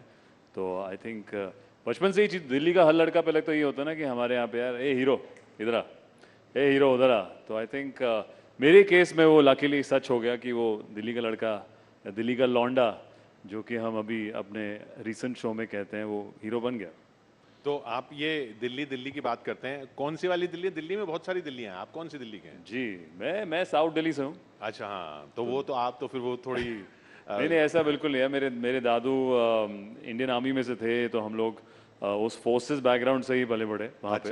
तभी आजकल आप ये सब कर रहे हैं, गन फाइटिंग वगैरह. जी आई थिंक यूनिफॉर्म की अगर आप बात करें तो वो मेरे लिए एक पर्सनल अटैचमेंट भी हो, या I think in recent time जैसे शेरशाह पिक्चर आई थी उसमें जो किरदार निभाने का मुझे मौका मिला उससे पर्सनली काफ़ी अटैच था मैं. I think for sure that मेरे जो दादू थे उन्होंने इंडियन आर्मी में सर्व किया. मेरे काफ़ी जो रिश्तेदार भी हैं वो हालांकि तो अभी रिटायर्ड हो गए पर वो भी सर्विस में थे. हम नहीं जा पाए तो इट इज़ जो अपनी मन की इच्छा थी, जो घर की इच्छा थी वो हम पूरी कर रहे हैं रियल लाइफ हीरोज़ की कहानियाँ वहाँ दर्शा के. तो आई थिंक ये भी एक छोटा सा योगदान है because as any ordinary citizen शायद हमें रोज़ पता नहीं होता कि यार इस वक्त भी जैसा कि उन्होंने अभी सिक्योरिटी की बात करी, या आप सरहद पे हो या आप देश के बाहर भी हो, 24 घंटे लोग काम कर रहे हैं आपको सुरक्षित रखने के लिए. तो अगर हम उस पर अगर उन पर एक मीडियम बन जाए आपको दिखाने के लिए कि वो कितनी खूबसूरती से या कितनी बहादुरी से वो अपना काम करते हैं, तो आई थिंक वो एक हमारा एक योगदान है क्योंकि वो भी बताना बहुत ज़रूरी है एक किस्म की लोग उसको अप्रिशिएट तभी करेंगे जब लोगों को जानकारी होगी कि यार एक ऐसा मिशन हुआ था यार, कैप्टन विक्रम बत्रा जैसा एक फौजी था, या मिशन मजनू में हमने एक जो इंडिया का फर्स्ट कोवर्ट ऑपरेशन किया था about the nuclear power that our neighbouring country was doing. So I think ये चीज़ें अगर आप कभी दर्शाओगे नहीं पर्दे पे तो दिखता नहीं है. और I am most excited when I read such things on the script कि यार ये सच भी है और इतना हीरोइक भी है और उसको बनाते हैं करते हैं. तो ये तो it's been 12 years since Student of the Year. जी. तो ये 12 साल बाद आप ये सब चूज कर सकते हैं जी. लेकिन उस 12 साल पहले भी तो कुछ स्ट्रगल रहा हुआ तो होगा ना. ये बार बार जो लोग कहते हैं कि आप आउटसाइडर हैं और आप फिल्म इंडस्ट्री में चले गए. बहुत सारे लोगों के ऐसे सपने होते हैं लेकिन सपने पूरे सिर्फ 2-3 लोगों के होते हैं. एक अमिताभ बच्चन के हुए, एक शाहरुख खान के हुए, एक आपके हुए जो आउटसाइडर होकर बाहर पहुंच गए वहाँ पे. जी बिल्कुल. वो सफ़र बहुत ही, उस सफ़र में काफ़ी सफरिंग थी. इतना भी आसान नहीं था. मैं तकरीबन 20-21 साल का था जब मैंने दिल्ली में एक एजेंसी के कहने पे ऑडिशन दिया. एजेंसी मतलब हाँ, एक मॉडलिंग एजेंसी कह लो आप, या जो एजेंसीज एक्टर्स को भी ऑडिशन देकर आगे फॉरवर्ड करती है. उन्होंने आपको कहाँ देखा? उन्होंने एक्चुअली मेरी एक तस्वीर देखी थी उन्होंने पेपर में, जब हम फैशन मॉडलिंग के वॉक्स करते थे. अच्छा. तो वो फोटोज आती थी डिज़ाइनर कपड़ों में, चेहरा आता था. फिर एक पहला मैंने ऐड किया था एक मोबाइल फ़ोन के लिए. कौन सा मोबाइल फ़ोन था? वो एक्चुअली सैमसंग के एक कैंपेन चल रहा था उस टाइम पे. अच्छा. और उनको एक लड़का और एक लड़की चाहिए थे एक्सप्रेशन के लिए. वो मेरा पहला पे चेक था, सम आई थिंक 2,500-3,000 रुपीज़. उसमें तो वो मोबाइल फ़ोन भी नहीं आता होगा. हाँ, उसमें वो भी नहीं आता था. करेक्ट. हमारा उस वक्त हमारा वक्त सिर्फ इतना ही उसकी कीमत थी. तो उस सफ़र से लेके आज, अब तो काफ़ी साल हो गए हैं. वो तब मैं 18-19 एजेंसी ने फोटो देखी जी, and then the agency contacted you. जी. तो वहाँ से एजेंसी के बाद जब एक प्रोड्यूसर साहब थे, एक डायरेक्टर साहब थे जिनको पसंद आई वहाँ पे, अनुभव सिन्हा जी, जिन्होंने काफ़ी इंटरेस्टिंग काम भी किया है, पिक्चरें बना चुके हैं. उस वक्त एड लैब्स के साथ कोशिश कर रहे थे कि वो नए लड़कों को लॉन्च करें. अब इत्तेफाकन है कि वहाँ पे आप ऑडिशन देते हो या हर किसी फील्ड में भी आप जब प्रेप करते हो किसी चीज़ के लिए, हमने 1 साल लगाया वहाँ पे. मैं मुंबई गया. 1 साल? जी जी. आप अनुभव सिन्हा के कहने पर बॉम्बे गए? आप जी बिल्कुल के कहने पे नहीं गए थे? नहीं बिल्कुल नहीं. वो तो बहुत देर आया मेरी जिंदगी में. वहाँ पे मैं उनके तरफ वहाँ पे गया एज एन असिस्टेंट डायरेक्टर. तो अनुभव सिन्हा ने आपको बुलाया और 1 साल आपसे 1 साल हमने ट्रेनिंग करी एक पिक्चर के लिए कि यार एक्शन ट्रेनिंग हो जाए, या आप अपनी लाइंस करते हैं, या कैरेक्टर के बारे में बात करते हैं, स्क्रिप्ट के बारे में बातें करते हैं, आप प्रेप करते हैं उसके लिए कि शूटिंग शुरू होने वाली. और अचानक से हमें पता चलता है कि उनके पास एक चीज़ कमिटमेंट है, बेहतरीन कमिटमेंट है, जो कि पिक्चर डिले हो गई है या शायद ना हो या कोई और डायरेक्ट करे उसको. मतलब शूटिंग शुरू होने वाली हो ही नहीं. जी, हुई नहीं. तो ऐसी बहुत पिक्चरें होती हैं. तो मैं भी उनमें से था. मैं 21 तब कम से कम मैं 22 साल का हो गया था और बम्बई में था तब. और तब जब आप बॉम्बे में होते हो और आप दिल्ली में बोल के आते हो कि मैं तो हीरो बन गया हूँ और जा रहा हूँ हीरो बनने, तो फिर यहाँ क्या बताया आपने कि शूटिंग? यहाँ पे बस यही बोला कि शूटिंग शुरू हो रही है. घर में एक्चुअली मैं घर वालों को तब कुछ बताता ही नहीं था इतना, कि बस बोल रहा था हाँ बस 6 महीना और उस 6 महीने में जो आई थिंक मेरी बेस्ट ट्रेनिंग रही है पर्सनैलिटी की, क्योंकि जब आप कम्प्लीटली लॉस्ट होते हो, when you have genuinely no practical way of moving forward, आप उस डेस्परेशन में कुछ इंटरेस्टिंग करते हो.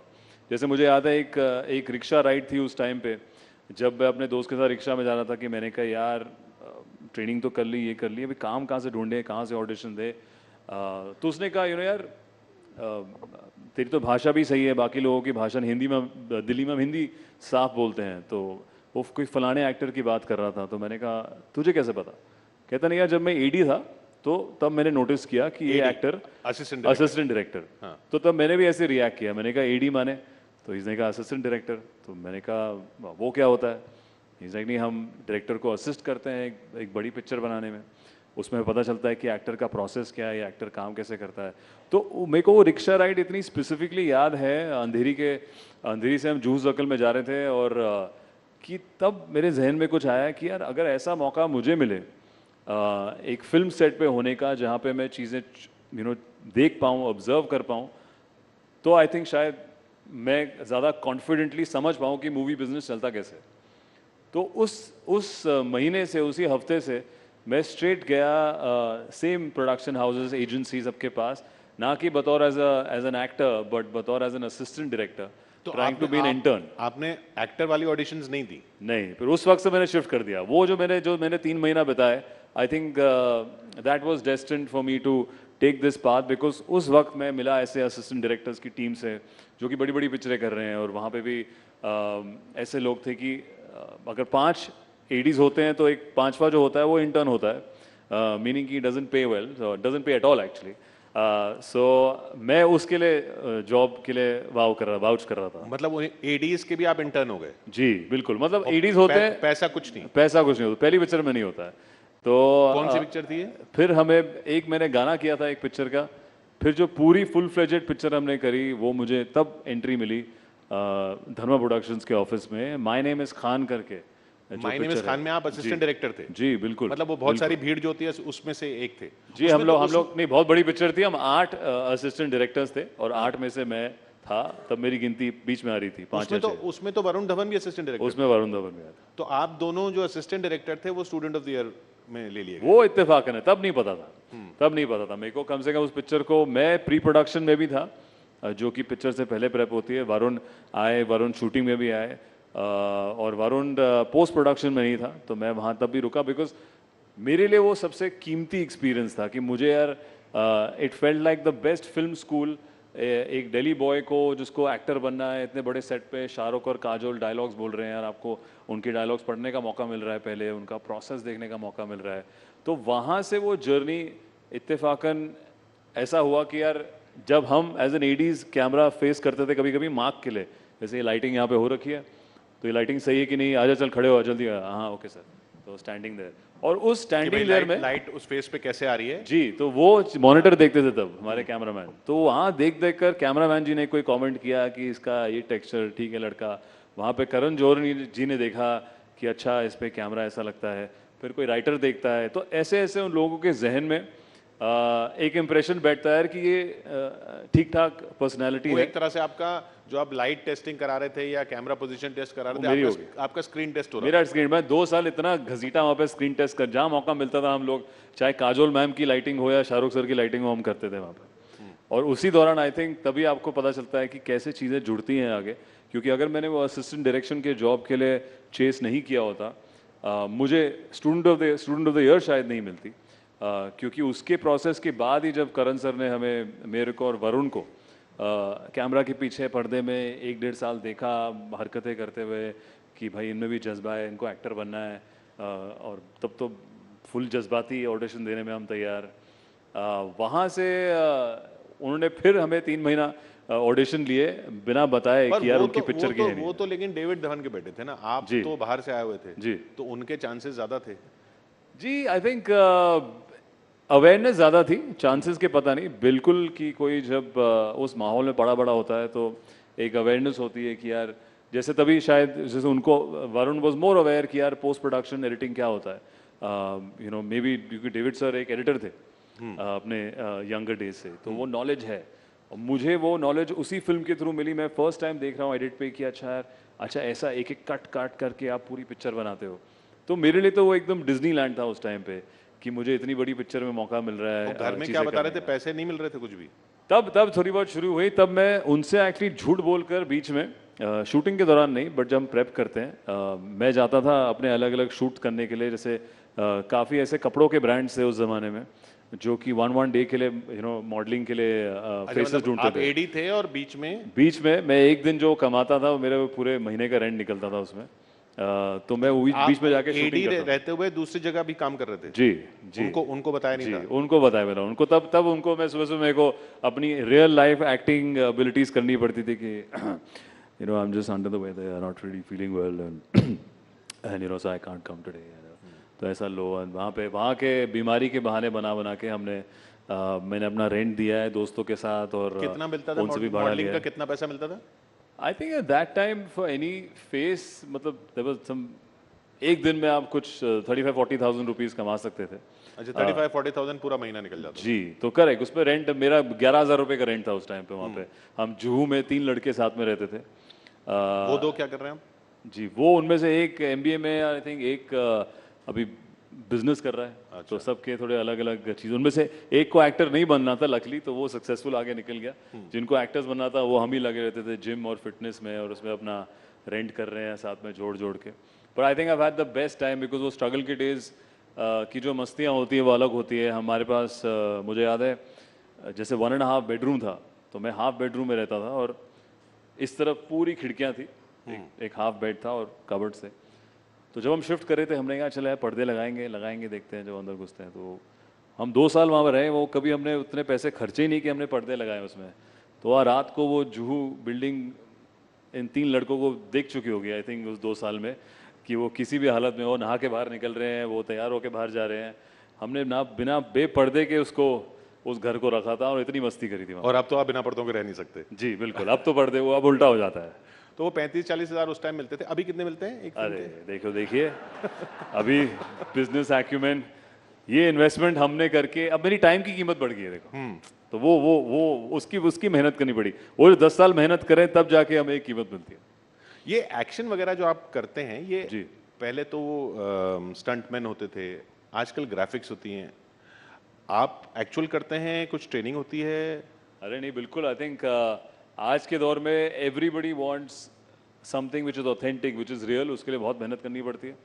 हम लोग बाकायदा रियल लाइफ एथलीट्स की तरह ट्रेन करते हैं। जैसे मैंने एक फिल्म करी थी ब्रदर्स अक्षय कुमार जी के साथ, या तो मैंने हाल ही में जो योद्धा करी है, इन दोनों पिक्चरों में हमारे पास इंटरनेशनल ट्रेनर्स आए हैं from the US, south Africa से। उन्होंने आपको ट्रेन किया? उन्होंने बाकायदा हमें ट्रेन किया है एकदम एथलीट्स की तरह। वो हमें इतनी इंटरेस्टिंग ड्रिल्स कराते थे कि रियल लाइफ जैसे एक बॉक्सर कैसे ट्रेन करता है या एक रियल लाइफ कमांडो कैसे ट्रेन करता है। कैसे करता है? बहुत चीजें आपको दिखा सकते हैं हम, ड्रिल्स भी हैं हमारे पास। आप खुद ट्रेन कर सकते हैं? हम ड्रिल्स दिखा सकते हैं जो हमने यहाँ से ऑडियंस से किसी को बुलाते हैं, ये ट्रेन करेंगे। सोनल अरे वाह, कौन है हमारे फिटनेस सोनल आएंगी? सोनल, अरे वाह, आइए, ये ट्रेन करेंगे आपको बॉक्सिंग में। Sonal, heels can be a weapon. A very good weapon. Nobody's going to mess with you. You can remove your heels then. Come.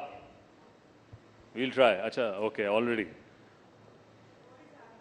We're trying to give you a drill in action. How are you? Good to see you. I'm a little scared now. Why? I'm not going to do any action. I'm just going to give you a drill that they taught me. You have to shut your eyes. आंखें बंद करके आप पहले एक point पे यहाँ देखो, and आपको ऐसा 10 बार घूमना है, और फिर जब आप खड़े होकर आंखें खोलती हैं, मैं आपको स्पॉट्स दूंगा जहां आपको पंच करना है, बस टच करना है। तो आपको वो टारगेट बनाना है। This is what a boxer goes through in one round of playing that sport, and we learned it in a film called Brothers, and we've actually done drills over this. एक timer होता है, एक practice होती है, तो आप आंखें बंद करिए, अपनी उंगलियां टच करिए जमीन पर, एंड आपको 10 चक्कर लगाने हैं पहले। Sounding like black magic? Listen, this will come in handy. I want to see your fitness thing. Now you put your fingers there. Now you turn around 10 times. Shut your eyes. तो आपको 10 चक्कर लेने हैं fast. But fast. Bend down a little bit. Squat. Squat down. Okay. अच्छा, go one more. One more time. 10 times. 1, 2, 3. Faster, keep going. Oh. Right. Shut your eyes. Okay. And now 2 more. Okay, if I fall. Okay, now you have to punch here. Come on, quickly. Oh. Punch the. Now you have to make the target sound and you have to keep moving forward. Okay. But you're not dizzy at all. You're not done it properly. I am. I'm just good at it. You're too good at it. Now she's the actual yodha here, and she's fit, guys. These are drills that हम लोग नहीं कर पाए थे first time पे, जब हमें उन्होंने घुमा के खड़ा किया था. And you have to punch. Okay, now you're a bit dizzy. Okay, so then this is the trick. But you performed really well. मेरा हाथ अभी भी दुख रहा है. चलिए, थैंक यू सोनल। तो मतलब ये एक्चुअल जो आपको ट्रेनिंग करनी पड़ती है जी, ये आप यूनिफॉर्म की आपने बात की, आपको इस तरह की इमेज बना रहे हैं जैसे 60s 70s में मनोज कुमार ने भारत कुमार की बनाई थी। अरे वाह। अब आप यहाँ राइजिंग भारत में बता दीजिए कि आपकी 21st सेंचुरी भारत कुमार आप बन रहे हैं। नहीं, मैं नया भारत की इमेज बना रहा हूँ, which is जो फुर्तीला है, फास्ट है। I think this is also Bharat जो मैंने 10 सालों में चेंज देखा है। अच्छा। जेन्युइनली कि जब हम लोग बचपन में जब बाहर किसी देश में जाते थे, तो हमेशा लगता था कि वाह यार क्या ज़िंदगी है, क्या सोसाइटी है, क्या चीज़ें हैं, क्या सड़कें हैं, क्या बिल्डिंग्स हैं। और अब जब मैं देखता हूँ तो I think we have gone far more inwards and we have so much to be proud of and we have every technology, every facility जो बाहर है। तो तभी हम एक अपनी पिक्चरों में भी जब भी दिखाते हैं अपने फौजी, या जैसे मैंने हाल ही में पिक्चर करी योद्धा, जब उसके हम कमांडोज भी दिखाते हैं, उसकी ट्रेनिंग भी दिखाते हैं या उसकी काबिलियत भी दिखाते हैं, I think it's at par with any other military agency और military force of any other country. I think हमारे जो जितना मैंने भी देखा है शेरशाह मूवी के दौरान जो ट्रेनिंग होती है, जो उनकी वेपनरी है, वो पिछले 10 सालों में जो बढ़ोतरी हुई है, वो खुद फौजी बोलते हैं यार कि सर आज we're at par with anybody else in the country, anywhere else in the world. And I think वो चीज़ हमारी कोशिश रहती है कि नया भारत, एक यंगर भारत, एक फुर्तीला भारत, एक थोड़ा शार्प और खूबसूरत भारत दिखाने की कोशिश रहती है। ये आप अपने आप को डिस्क्राइब कर रहे थे या भारत को डिस्क्राइब कर रहे थे? भारत को भी। मैं और भारत साथ में चल रहे हैं। सिद्धार्थ, फाइनली ये बताइए कि अब ये OTT की लोग बातें करते हैं कि अब ये OTT स्टार हैं, ये सुपरस्टार हैं। आपके ज़माने में भी आपने भी जब फिल्में देखी होंगी तो शाहरुख खान के नाम पे लोग आते थे जी, उससे पहले अमिताभ बच्चन के नाम पे लोग आते थे। ऐसी इच्छा होती है कि आपका पोस्टर लगे और बस भीड़ लग जाए? अरे वाह, आई थिंक आज का दौर बदल गया है। हमारे पास टेक्नोलॉजी के हिसाब से इतनी सारी ऑप्शंस हैं एंटरटेन होने के लिए। आज लोग हमें भी इधर इस स्टेज पे नहीं, कोई कहीं और अपने मोबाइल फ़ोन पे देख रहा है, कोई अपने टीवी पे देख रहा है, कोई अपने दूसरे ऐप से देख रहा है। अंडरस्टैंडिंग बढ़ी है पूरे मीडियम की इन 12 साल? एब्सोल्युटली, आई थिंक हमने जब हम लोग आए थे अपनी पहली पिक्चर पे तब सोशल मीडिया नहीं था ऐसा जो कि आज है। पिछले 6-7 सालों में लोगों के पास बहुत ऑप्शन हैं एंटरटेन होने के लिए। मूवी तभी हम, जैसे इंडियन पुलिस फोर्स जो हमने शो किया था अमेजोन के साथ, मैंने और मिस्टर रोहित शेट्टी जी ने, उसका इंटेंट वही था कि हम वो ऑडियंस को भी लेकर आए जो कि आजकल OTT पे है, घर बैठ के शो देखना चाहता है। हम थिएटर में भी आ रहे हैं कि वो ऑडियंस को भी एंटरटेन करे। कल अगर कोई और नया मीडियम शुरू होगा तो हम एक्टर्स वहाँ भी पहुँच जाएंगे। आई थिंक एक्टर को सिर्फ एक्टर से मतलब है, एक्टिंग से मतलब है कि हम हर मीडियम में ऑडियंस से कनेक्ट करें, अलग अलग कहानियाँ दर्शाएं। मुझे पर्सनली रियल लाइफ स्टोरीज बहुत पसंद आती हैं, इसीलिए मैं भारत की कहानियाँ चुनता हूँ जहाँ पे यार मुझे पता है कि असली में हुआ है और इससे हम रियल लाइफ हीरोज़ को इंस्पिरेशन तरीके से दर्शा सकते हैं।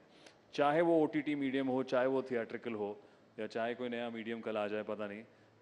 But the attempt is to keep entertaining and showcasing India's brave stories, and hopefully apart from this also be a part of some interesting campaigns that we are planning very soon. Personally also as a citizen would want to contribute to many causes, but बहुत जल्द उसका कुछ announcement करेंगे और plan करेंगे। तो finally आप अपने जैसे और जो सिद्धार्थ मल्होत्रा बनना चाह रहे हो जी, उनको कैसे इंस्पायर करेंगे? क्या एक लाइन बोलेंगे कि ये ज़रूर ध्यान रखना? आई थिंक उसके लिए एक योद्धा एटीट्यूड जो कि मैं अपनी पिक्चर में बात कर रहा था होना बहुत ज़रूरी है। हमें कभी भी सफलता या सक्सेस आपको पहले वर्ड गो से नहीं मिलती, और अगर आप मिल जाती है शायद आप उसकी कदर नहीं करेंगे, स्पेशली भी किसी क्रिएटिव फील्ड में। तो एक योद्धा एटीट्यूड होना बहुत ज़रूरी है जहाँ पे आप रिजिलियंट रहे, अपने सेल्फ कॉन्फिडेंस को ना खोएं। दुनिया चाहे आपको जो भी उस बोले, पर जो दुनिया चाहे उस वक्त आपके टैलेंट को ना देखें, पर वक्त जरूर आएगा और उस कॉन्फिडेंस से डटे रहें। कीप द योद्धा एटीट्यूड ऑन। और वक्त आता है जैसा सिद्धार्थ मल्होत्रा का आ चुका है। बहुत बहुत शुक्रिया सिद्धार्थ हमारे साथ यहाँ जुड़ने के लिए राइजिंग भारत में। Thank you Siddharth Malhotra. Thank you, Siddharth and Kishore, for a very entertaining discussion. Thank you to Sonal also for being a true sport over there. That was also very entertaining to see you give it a shot.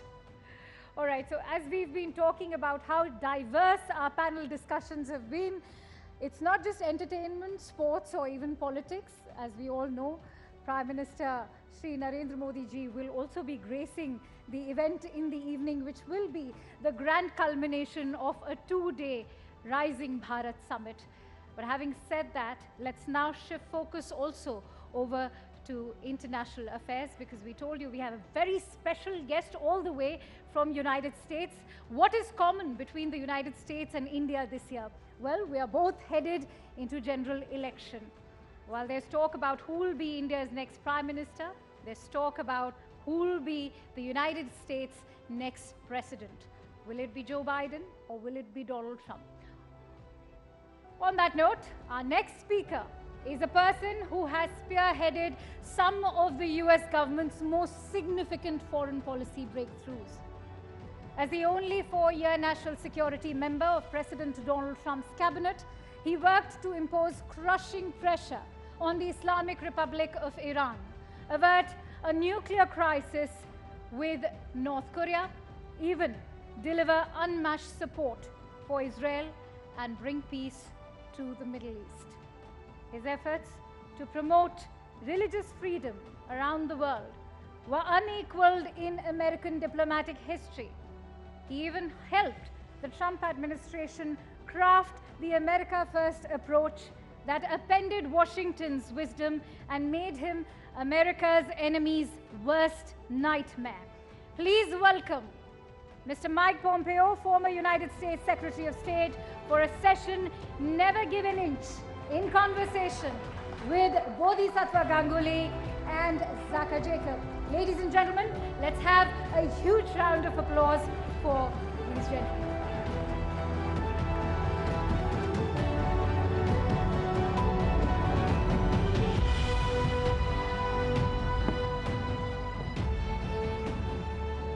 Secretary Pompeo, thank you very much for joining us here at Rising Bharat. I just want to tell our audiences he's flown in all the way from San Francisco. He's here just for our session here, and then he flies right back. So first of all, how does that feel? I'm hanging in so far. If I drop off, someone will come save me, I'm sure. I'm fine. So let me start off by asking you, our session today is titled Never Give an Inch. It's the title of your book. And the thing that's of most interest to our viewers here, and you'd imagine that, is what you said about what happened in February of 2019 when you were in office, when you were Secretary of State, and you describe in your book why you felt that India and Pakistan were on the verge of a nuclear conflagration. Can you tell our audiences here and people watching home why you felt the way you did and what really pulled it back from the brink? Sure. First of all, thank you for having me here. It's lovely to be at this gathering. I know this place well. I ran a business here in India for half a dozen years in the early 2000s. So I have a special affinity for the people of India and the amazing economy that has been built here in the intervening 20 years as well. I've watched that develop. You know, you all know the facts of that night in the same way that I do, that frankly, a couple of days conflict between India and Pakistan is always risky. You top that with and connect that to any time you have two nuclear-powered nations, nuclear-capable nations, and the risk of misunderstanding is very real, and bad things can happen very, very quickly. And so Ambassador Bolton and I came to learn there was an aircraft that had crossed. I won't go into the history, but we came to learn that the national security apparatus in each country was very concerned about the other nation beginning to take actions that would be consistent with use of a nuclear weapon system. Our task, the American task, was to try and determine, A, what was real, what was just someone fearing what might happen. And so we began to deploy all the capabilities that we had, all the capabilities that our partners had, to learn what India believed they knew, what Pakistan believed that it knew, and then bring that data set all together. And that was really, in the end, you ask, well, how do you put it back in the box? That was the answer. We were able to, in relatively short order, make pretty clear that neither nation was actually moving towards that there was lots of risk, that there were, neither nation had a great deal of trust with each other. We had a pilot that had been captured.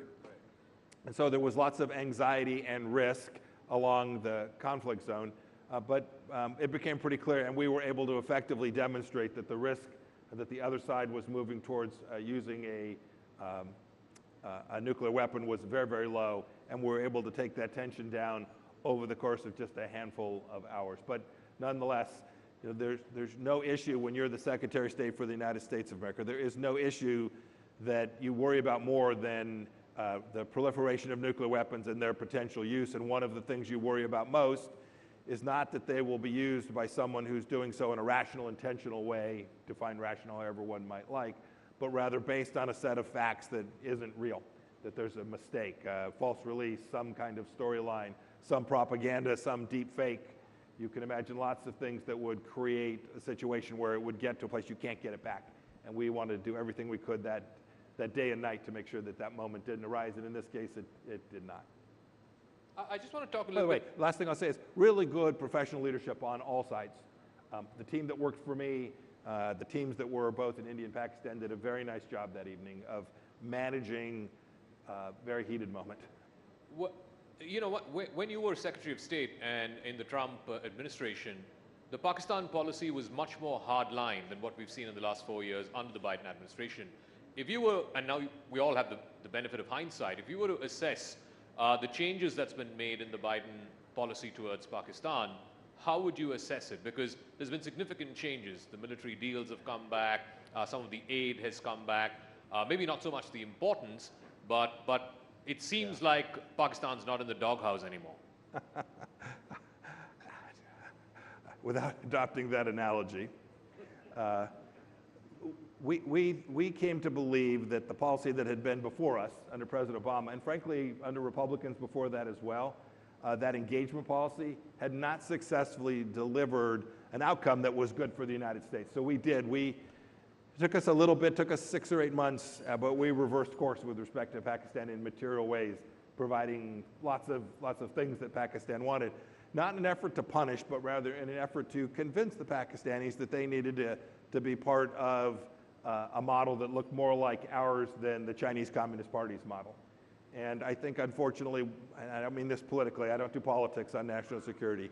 I think, unfortunately, the last few years have demonstrated that we were right, that the policies that we had were more likely to reduce Chinese Communist Party influence in Pakistan and the risk of extremism in Pakistan more than the policies that have been adopted these last couple of years. I think we largely had it right. I wouldn't say that about every element of our policy there, but we largely had it right. You compound that with the failure of America in Afghanistan, and I think American trust and leadership in this region has been diminished in these last 3.5 years. Just to ask you a variant on that question, one of India's strategic goals of this administration, even administrations before that, is to what we call the de-hyphening the India-Pakistan relationship. That India is a rising power, it's now the world's 5th largest economy. In 5 or 6 years, it'll be the 3rd largest. And therefore, India and Pakistan should not be clubbed together, which it may have been if you go back 15 or 20 years. From your vantage point, you've held the Secretary of State position for 4 years and 3 years that has followed. Do you think India has succeeded in doing that? Yes. So, it has. Yes. Yeah, I think it's succeeded. More needs to be done. But there's no doubt these two countries have taken fundamentally different directions, and I think you have economies to prove it. I think you can fundamentally see the difference in the growth trajectory of the two economies and, frankly, their place of leadership in the world. I think it is unambiguous that now you describe it, declubbing the separation. I think it is unambiguous and clear. I always root, just so you know, I root for every nation to be free and have opportunity for their people. I wish no one ill will. That includes the Chinese people of China. That's why I talk about the Chinese Communist Party, not about China. I'm rooting for their good luck and success as well. But it takes government leadership models that aren't desirous of doing that on the backs of others. India has done this by building out its own nation in a fundamentally creative, innovative way, and I think has benefited, and the world can see that as differentiated from Pakistan in the way you described. And India has obviously benefited from the China, what is described as the China Plus model, as MNCs seek to diversify their supply chains. You have now iPhones being made in substantial numbers in India, and so on.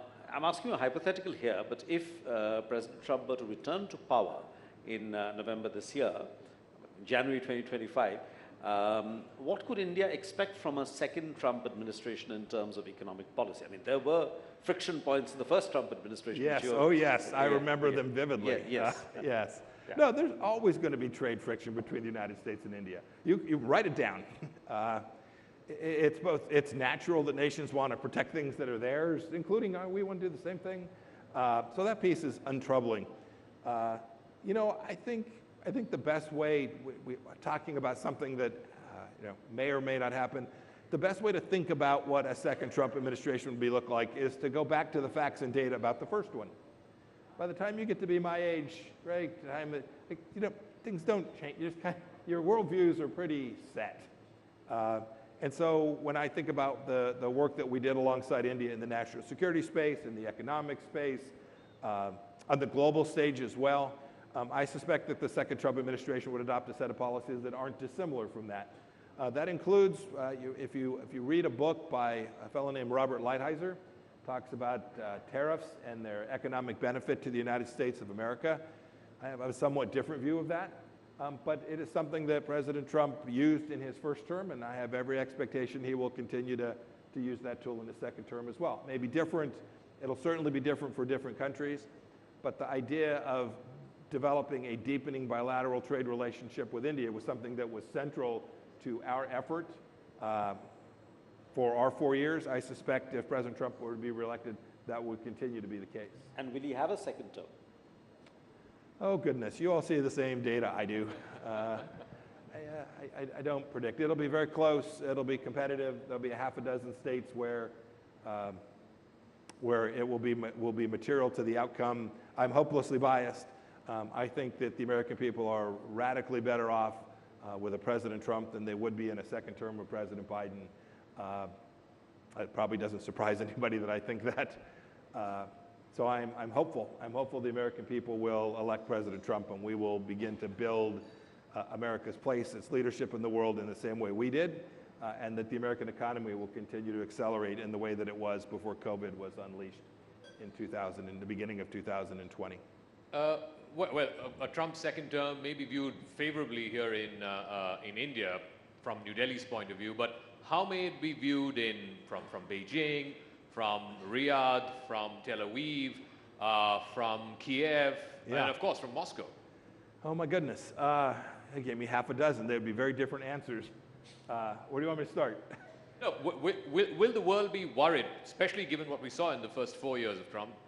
Should the world be worried how his presidency, if at all there is a second term, his presidency may shape these relationships? Yeah. No, the world should be thrilled. I mean, how many wars started for those 4 years? Anybody got an idea? Zero. Yeah, zero. We now have a major conflagration in Europe, continuing now 2 years on. We have the most horrific act that I have seen in my adult lifetime. What Hamas did, what the Iranian leadership did to those women on October 7th in the southern part of the Negev desert is unlike anything I've ever seen. And I've seen, as CIA director, I've seen an awful lot.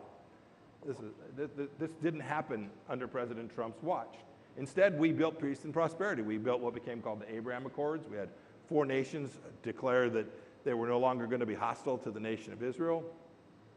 We knew that Jerusalem was the rightful capital of Israel. Basic things that most of the people said, this will cause World War III. I remember, I was there. Mike, if you strike Qasem Soleimani, World War III will ensue. The truth is, just the opposite happened. We saw the entire world come to say, those people are serious. And they are going to defend the things that they promised to defend. Vladimir Putin didn't take an inch of Ukraine on our watch.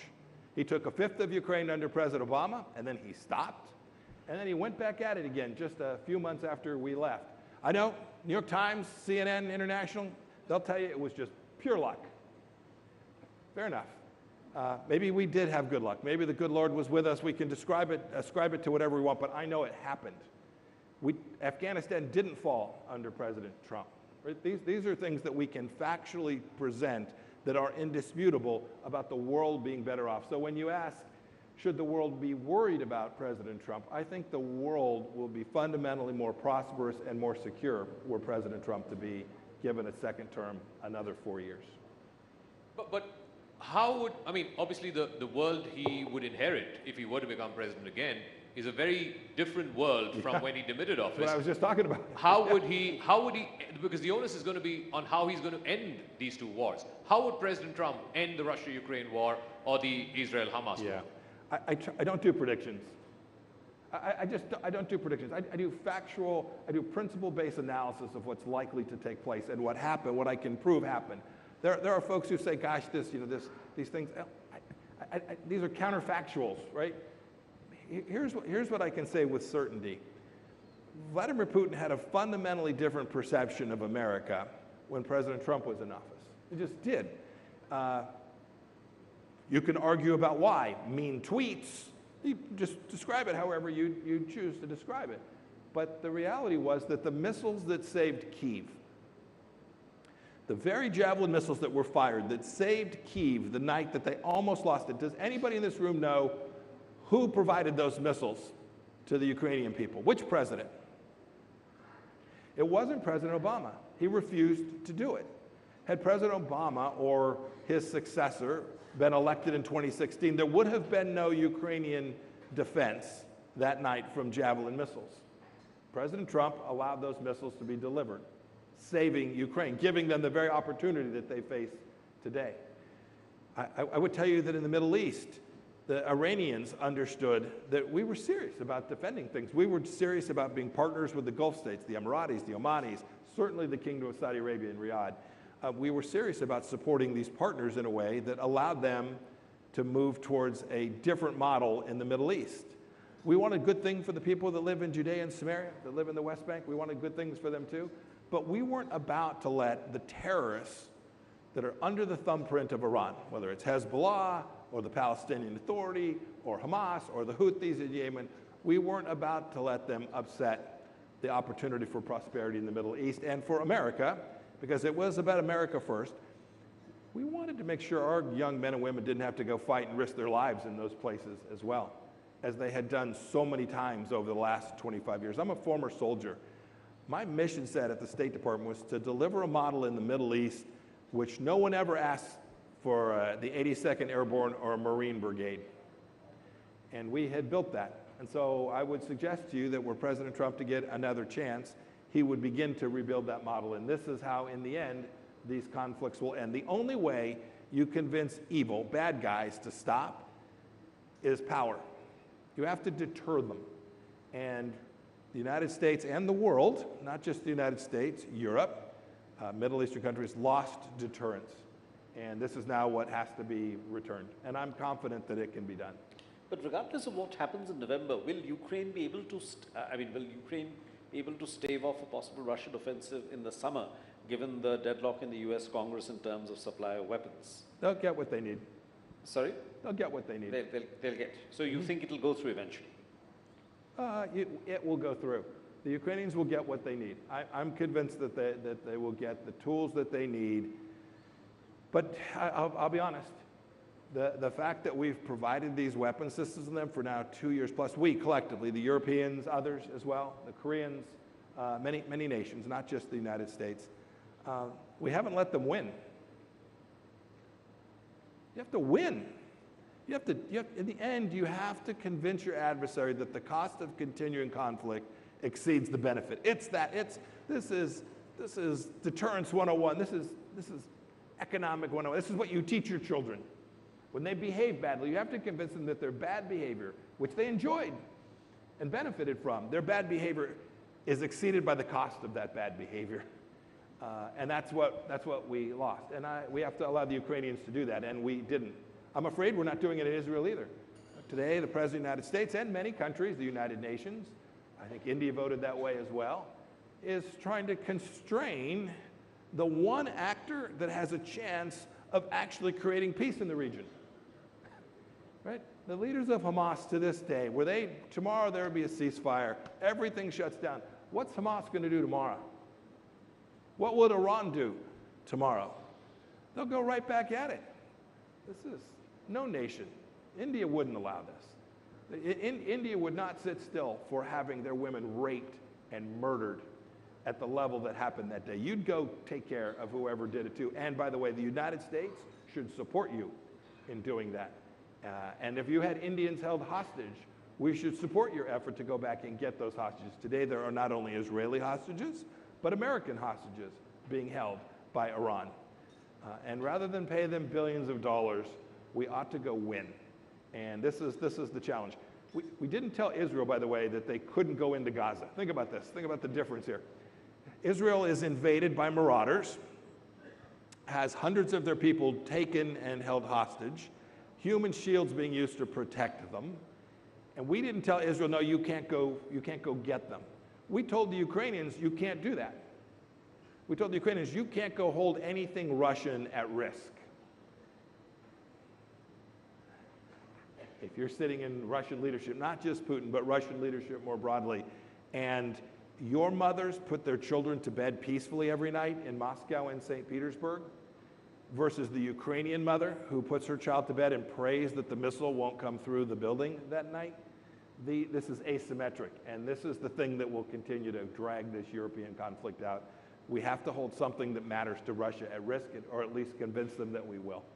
I just wanted to stay with Ukraine for a moment. So you don't subscribe to,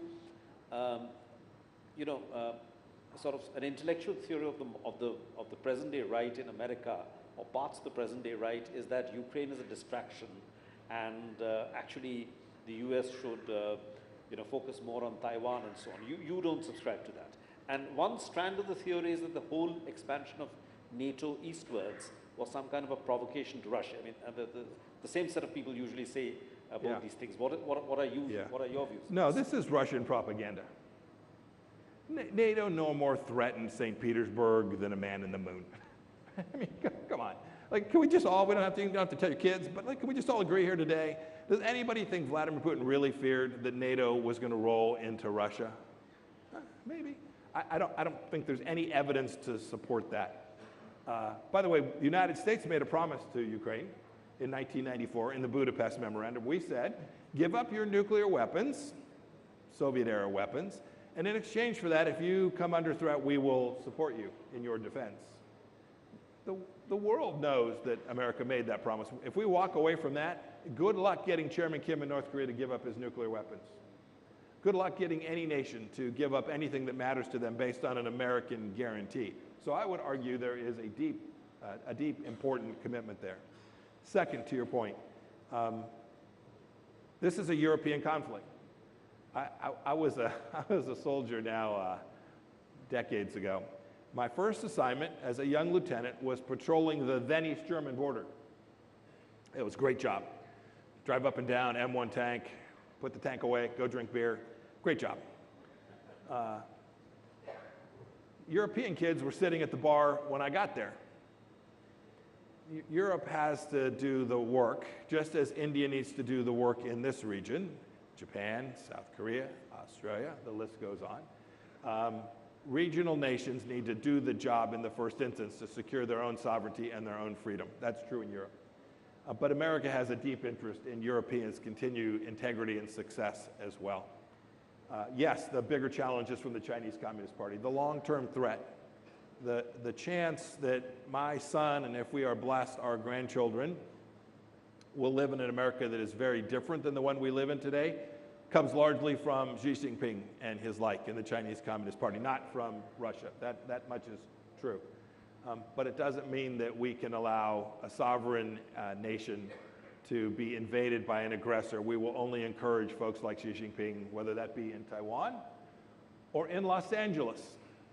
And I would remind you here too, it's as true in India as it is in the United States. The Chinese Communist Party isn't just a threat in the Taiwan Straits. They're inside the gates. The largest spying operation, I believe, ever conducted on America wasn't by the Russians. It was being conducted out of the Chinese consulate in Houston, Texas, with diplomats operating undercover. And we closed the consulate. We made the decision to close the consulate. Not an easy decision. You can imagine, oh my gosh, what will the Chinese do? Will they invade Taiwan? Will World War III? What they understood was like, these guys, good on you. You figured it out and you crushed it. They remain a threat. They're all around us. They're working hard inside our countries. They want to change the nature of India as well. They want it to look more like them than you. And we can't let that happen inside our own countries either. It's complicated. I get it. Deep trade relationships for India. Deep trade relationships, economic interests for the United States of America as well. I know them very, very well. We have to find a model that delivers security and prosperity for ourselves, protects our own trading bloc, and the rules that have delivered India to the place that it is today. And if we do that well, I'm convinced China will end up having to follow suit. I want to talk a little bit about China in the context of India, particularly because of the changed situation in the last 3 years since the Galwan incident at the border happened in 2020. There is a perception, there is a school of thought here in India which says the Chinese are poking and testing, and the more India is moving in the American orbit or becomes closer to America strategically, then it just incentivizes them to try and do that more, to be more militarily adventurous. What would you say to that? If you choose to adopt the model of appeasement, you'll have more Chinese aggression. What does Xi Jinping respect? Does he respect someone who shows up and pays a tithe, an offering, bends the knee? Or does he respect someone who stands up and says, no, I'm the leader of Latvia. I'm the leader of Bangladesh. I'm the leader of America or India. And I'm going to damn well do the things I need to do to make sure that my people are served well. That's the place with which you can have conversations with Chinese leadership. You can't have relations with the Chinese leadership when you tell the Chinese leadership, no, it turns out we just want to talk more. And yeah, we're happy to let you run vessels into the Philippines. We're happy to let you make cockamamie statements about the South China Sea. I mean, just ludicrous statements about the South China Sea. More ludicrous than thinking that NATO was going to invade Russia. Right? These are propaganda campaigns intended to do what Chinese Communist Party intends. This isn't about military power. Military power matters. You must have it. This is a check the block, have to have it. India must have it, we must have it, the West must have it. But this is about, this is a larger hegemonic play by Chinese Communist Party. This is about corrupting trading systems, make sure that the currencies that are used are no longer the traditional currencies, to make sure that energy flows work the way that every international organization is run by the Chinese Communist Party. I would laugh at my team when they would come in and talk to me about these climate change summits. I want to debate climate change here today. We just got a few minutes left. But does anybody think for a moment that a Chinese signature on the Paris Climate Accords is worth a damn? Does anybody think, how many coal-fired power plants have the Chinese shut down since they've signed that agreement? Let's all just deal in reality, not fantasy. This would be my first ask in dealing with China. Observe what they do, not what they tell you in the China Daily Times or the China Global News. Observe what they do. They are the most polluting nation in the world. They have no capacity to generate enough energy for themselves. They are using the Belt and Road Initiative to achieve political influence around the world. And we should acknowledge that they have the world's second largest economy, albeit troubled, a huge population, although declining soon. And we should recognize that the Chinese people deserve better. And if we can keep those thoughts in our head, there is a model where we, Europe, South Korea, Japan, Australia, I'm sure I'll leave somebody out, India, Singapore, the United States, Canada, we can build at a model for the world that gives us another 75 years where we get to live our lives in the way that we so choose. But I just want to take off from what Bodhi was asking you a moment ago. But if you were Xi Jinping and you're in Beijing and you're looking at these two wars, the Russia-Ukraine war and the Israel-Hamas war, in a sense, it also has tested or shown to the world the limits of American power and American persuasion. So if you're Xi Jinping and you're looking at these wars and you're saying, you know, America, the most preeminent power in the world, is not able to get the outcomes in this war. It's not able to help Ukraine in a way that Ukraine can win this war. It's not able to stop Israel from, causing all these mass civilian casualties. What then stops Xi Jinping from saying, okay, let me try and see if I can take Taiwan back? Good partners and friends and American leadership. That's what's failed. I spoke about this already. This is the deterrence that failed. I agree. Xi Jinping observes that not just America, don't put this just on America. It's not fair, it's also dangerous, more importantly than not being fair. All of us have a responsibility to say, no, we have to go win these things. The world needs to perceive. Everybody loves, right? The Middle Eastern idea is the idea of the strong horse. Everybody follows the strong horse. We need to be that. We, collectively, need to be the strong horse. We're totally capable of doing this. Everybody has angst, like this is hard. We know precisely how to do this. I think in the 4 years we were there, we demonstrated that. Not perfectly. We could have done more in Hong Kong. I don't know that we could have stopped the collapse of Hong Kong as we knew it, but we could have done better. We could have done more. I'm entirely self-critical as well when appropriate. But yes, no, I think you're right. If you ask, by the way, what stopped Xi Jinping today, I think he figures his generals are lying to him just like Putin's generals lied to him as well. So I'm guessing he's double-checking what everyone's telling him. It's also the case that the cocktail party talk is about an invasion of Taiwan. Why would you invade Taiwan? That's nasty.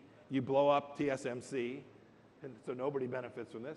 No, the way to take Taiwan is to do what you did in Hong Kong, is to apply pressure and convince the world that in fact Xi Jinping, that the Chinese Communist Party is the strong horse. You undermine it via all the soft power tools and back it up with a very capable, not only Navy and Army, but a powerful nuclear weapons program, a powerful space program. China has each of those.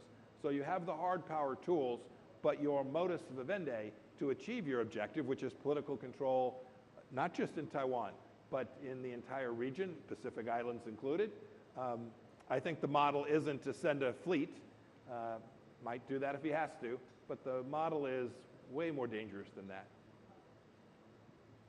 About India and Mr. Modi, there is a view among certain institutions, maybe even sections of the Western press, that look, while he's great for the economy and India is the fastest growing large economy and so on and so forth, there is this whole narrative about democratic backslide and freedoms being under threat. Yeah. I'm sure it was there when you were in office as well. What would you say to that narrative, having interacted with Mr. Modi himself and members of his cabinet in the 4 years that you were in office? You know, it's interesting because that narrative of, what did you describe it as, backslide? Democratic backsliding. Is the headline in the New York Times today about if President Trump were to be reelected, democracy is at an end. So just, you should know, I have a view on these things. No, my observation was indeed uniquely different from that. My observation was about an India moving radically forward in all the most central areas. We don't get it right in the United States every day either on these same set of issues. I was deeply aware of this. What we ask is progress, and you know, we put religious freedom at the very top of the list of things we talked about. We spent a lot less time talking about climate change and a lot more time talking about religious freedom at our embassies around the world. I'm sure that's true for the embassy here today. You'll get it right. I'm confident you all will get it right. You will demand that your democracy be defended and protected. And when your leaders don't, you'll upbraid them. You'll bring them back to the place that you want them to be. And so I didn't observe this, and you asked, did I see this when I was there? I didn't observe this backsliding of which you speak. I give one other thought about the way we approached the internal policies of other nations, most especially for democracies. Less true for authoritarian regimes. But for democracies, we acknowledge that this is tough stuff, that the political fighting that takes place amongst political parties, amongst political actors inside of political parties. As a congressman, I'm perfectly attuned to that. We should welcome that. This is to be encouraged. This exchange of ideas, this political space to express one's view is vitally important. So when I see that take place in India, and I see one party saying, oh, and another, I think, you know, this is the best of our tradition. And I certainly experienced that when I observed it from my time in office as well. I must say it's one of the things I regret about what happened just last week in the United States, where we had a senior United States senator go to the floor of the Senate and speak about another democracy, Israel, and suggest that the Israeli people needed to change out their leader. Wow, That is. Talking about Chuck Schumer. Senator Schumer asked for regime change in Israel. That's really quite something to me. It's in my view deeply inconsistent with the American tradition about how we respect our fellow democratic peers around the world. We should honor their traditions. They'll choose paths that are different than ours in many cases. But man, I have confidence in the Indian people in ways that apparently Senator Schumer doesn't in the Israeli people. Can I, we're almost out of time. Just let me ask you a quick question. Would President Trump concede if he lost this time around? I'm sorry? Would President Trump concede if he lost this time around? Oh, sure. He would? Of course, yeah, of course. I'm still waiting on Secretary Clinton to concede in her election. She did the next No, day. she didn't. She still tweets, go look them up. She still says the thing was fixed. Fair enough. By the way, Al Gore thinks he lost. I still won in 2000. Fair enough. We have rambunctious, very competitive elections in the United States. But we also have a court system and a rule of law that conducted a peaceful transition of power, which caused me to grab my bag and walk out of the door on January 21st at noon of the year 20th of January 2021. Worry not. Whatever CNN International tells you, we will have an election. The election will proceed, and we will have a president duly elected, give an inaugural address, starting right at noon that day. It will happen. You can write it down. You heard it here first. All right, ladies and gentlemen, Secretary Michael Pompeo of the United States. Thank you very much for joining us.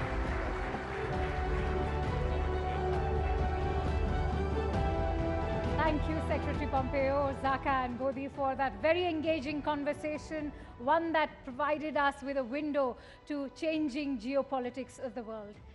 And with that, ladies and gentlemen, may I now invite upon Shireen Bhan, Managing Editor, CNBC TV, to introduce our next speaker. Shireen, please come. Thank you very much, Aakash. Ladies and gentlemen, it is my privilege to introduce our next speaker here at the Rising Bharat Summit.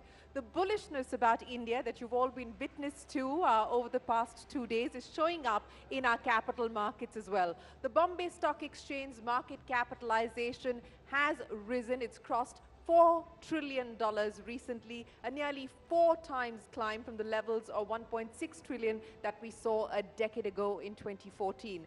The BSE Sensex has nearly tripled from 27,500 in 2014 to 72,000 now. Global funds are looking at India with an increasing appetite, and there's more money flowing from the Indian households to the Indian equity markets too. The value of shares and debentures held by households has jumped over 1,000% in the past decade.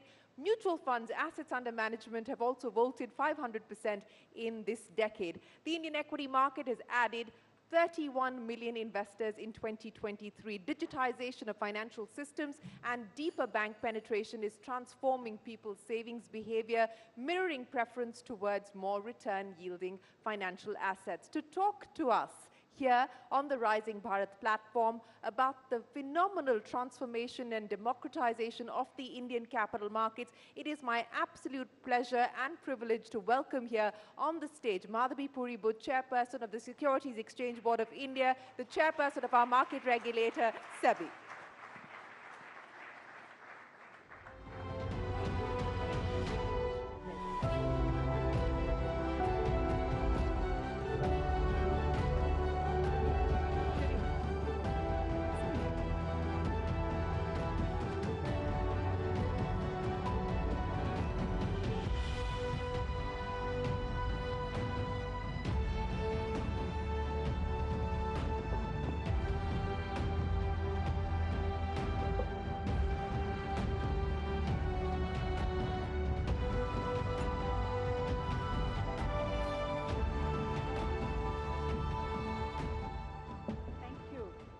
Good evening, ladies and gentlemen.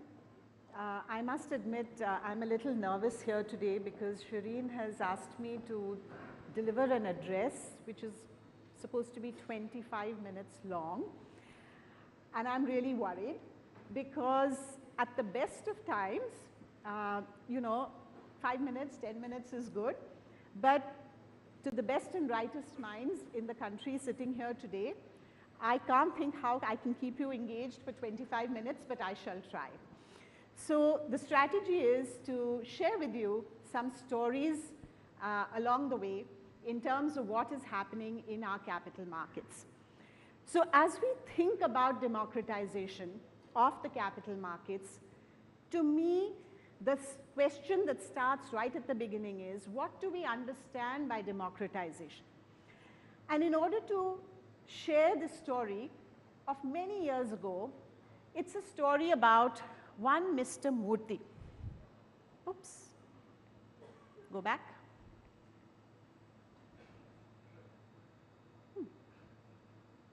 Okay, here's Mr. Murthy. He was a real person, Mr. Murthy, in Hyderabad. Looked pretty much like this. This was the early days of online share trading. And when I met this gentleman, he was a small trader sitting in Hyderabad. We spoke partly in English, partly in Telugu. And he said that he was extremely delighted with online share trading. And when I asked him why was this the case, he had two very simple things to say. He said, you know, I like to trade, but I trade very small amounts. So the sub-broker doesn't really care much about me, and I have to keep pestering him and following up again and again, and he just often doesn't even take my phone call. And if it's a really volatile day, so there's no chance of my being able to get through to him. And all the volatile days, I miss the activity in the market because the sub-broker simply won't pick up my phone. And he said, online share trading gives me an equal right, like all the bigwig investors, to go and buy and sell my shares. That was the day that I learned what is meant by democratization. We often think only of entry, you know, access to come in. What he taught me was access to get out as well. Because in a large part of any industry, any product or service, there are many people who encourage you to come in. But do you have equal access and as much service from them when you want to go out? So to me, democratization needs to encapsulate not just ease of coming in, but ease of being served right through the life cycle of being an investor, and indeed the ease of going out. So what is it that has really happened in our markets? I will take you to another story. This story is about Mr. Kamath. Many of you know him. I've taken his permission to narrate this story. It's not a professional story. It's about Mr. Kamath, the man. Mr. Kamath has household help, and he was really keen that they should participate in the growth of the country, the growth of the markets, and really create wealth for their children and their families. So he wanted to pay them bonuses and part of their salary, invest on their behalf, but he always worried. He said, I'll make the investment on their behalf. But tomorrow when I am not here and they need to be served and they need to exit, who will be there to serve them? They will be lost in this world. Right? His domestic help, his driver, his maid at home, his sweeper, his cleaner. And then one day, we showed him a demo of MF Central. Those of you who are familiar with it, this is unprecedented anywhere in the world. And when I speak at IOSCO, which is our global forum for market regulators, they simply cannot believe that an entire industry, 50 different mutual funds, have come together to say that here is the one place where you will be served through a single window. It's not just about buying through a single window. That everybody does because of their own commercial interest. But to be served through a single window. So if you say, I want to change my address, and you are holding units in 5 or 6 different mutual funds, you upload it once, it automatically goes to all 5 or 6. Whenever you have any service request, you say, I want my account statement, I want my tax statement, I need to give it to somebody. You upload once, it goes to everybody. Single window to be served during your entire life cycle of holding that. Now, this is truly phenomenal. It's not just about the fact that technology enables it. It's about the fact that the entire industry chose to come together and offer this and say, this is not a space where we need to compete, this is a space where we need to collaborate. And that's what creates the democratization. Third story, this is Shakti Amma. Many of you may be aware, I am a Unilever wife, so I'm very aware of who Shakti Amma is. So this is the local Kirana wala lady who is in every village of the country. What is our ambition? Our ambition is that just as Shakti Amma is selling these little sachets of everything, and we know the entire story about how the shampoo market in India exploded when it moved from bottles to sachets, and people could afford to buy a 1 rupee sachet or a 2 rupee sachet of shampoo, but could never have afforded to buy a 100 rupee bottle. The market just exploded. So our objective is that in similar vein, we are looking to do sachetization of all our financial products. Again, the industry is coming forward to play such a marvelous role. So at the moment, the mutual fund industry tells us that a 500 rupee per month SIP is profitable for them. While many of them actually offer as low as 100 rupees a month, it is not profitable. They're sort of doing a bit of cross subsidy while they build up volume. We as a regulator know that unless it is viable, it will not be pushed. So we are working very closely with the industry to identify what are all the costs, including some of the regulation-driven costs, which is making this unviable at a 250 rupee SIP. So again, it's something world over people cannot understand how a $3.50 per month investment can be made viable, but it is the magic of digitization. So for me, the journey of democratization is all about the journey of digitization. So hopefully very soon we will have Shakti Amma having little sachets of mutual fund units over there, 250 rupees a month top up. The next story is about the red, green and yellow. As I said, for us democratization not just to enter. Sometimes there are disputes, sometimes consumers have grievances. If you don't have inclusion and democratization of that, you are again letting down your investor. So when we think of democratization, there must be democratization of this as well. At SEBI, we are about to launch on April 1st. I told them don't do April 1st, it's April Fool's Day. We are about to launch, Scores 2.0. It's a new version. It's absolutely fantastic. The way the entire workflow of handling consumer investor complaints is completely automated. It is linked to every other system in the market. So for instance, when you go there, in our version 1.0, when an investor went there, he had to register for his complaint, and he had to put in his email ID, his phone number, his this, his that, to just register that he wants to put in a complaint. And we asked ourselves, why is he doing that? He's coming here to complain because he's already an investor. So we should be having his data. Why are we asking him to put it again, right? So we have to make it easy for that person that Mr. Kamath told us he wants to invest on behalf of. So now if he just puts in his PAN number, you all know PAN is essential in our country for being in the market, automatically the system talks to our KRA system and pulls all the data and says, this is your phone number, this is your email ID, this is your address, if this is you, please proceed.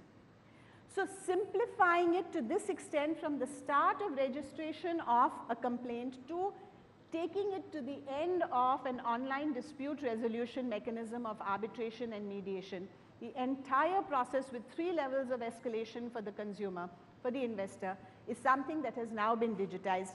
And the objective is democratize this thing for them, which is their dispute resolution. If you don't do that, you're just paying lip service to the fact that you allowed them in, but are you serving them in a democratic way?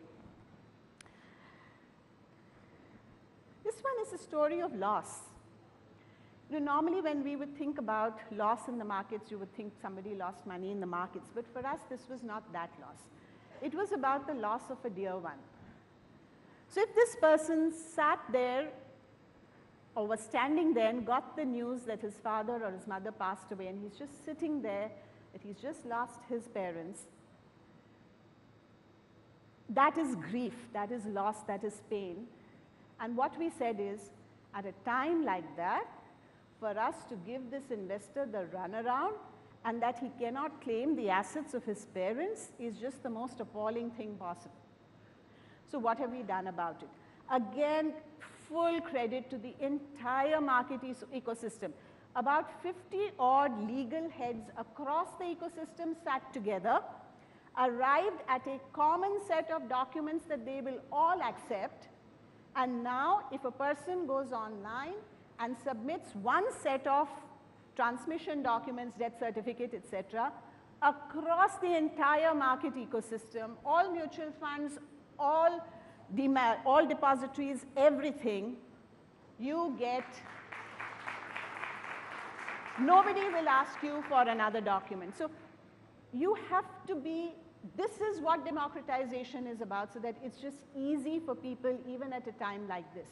And if the regulator cannot empathize with loss, then of course we need to have our heads examined. Sorry. I do want to quote a few numbers. Shireen mentioned some. I love to quote Nandan. You know, he's the, I would say, the guru for all things digital.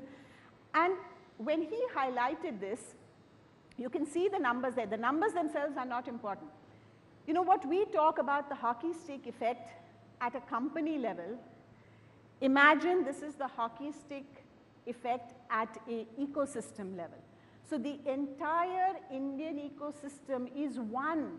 It's not one company outperforming to deliver the hockey stick.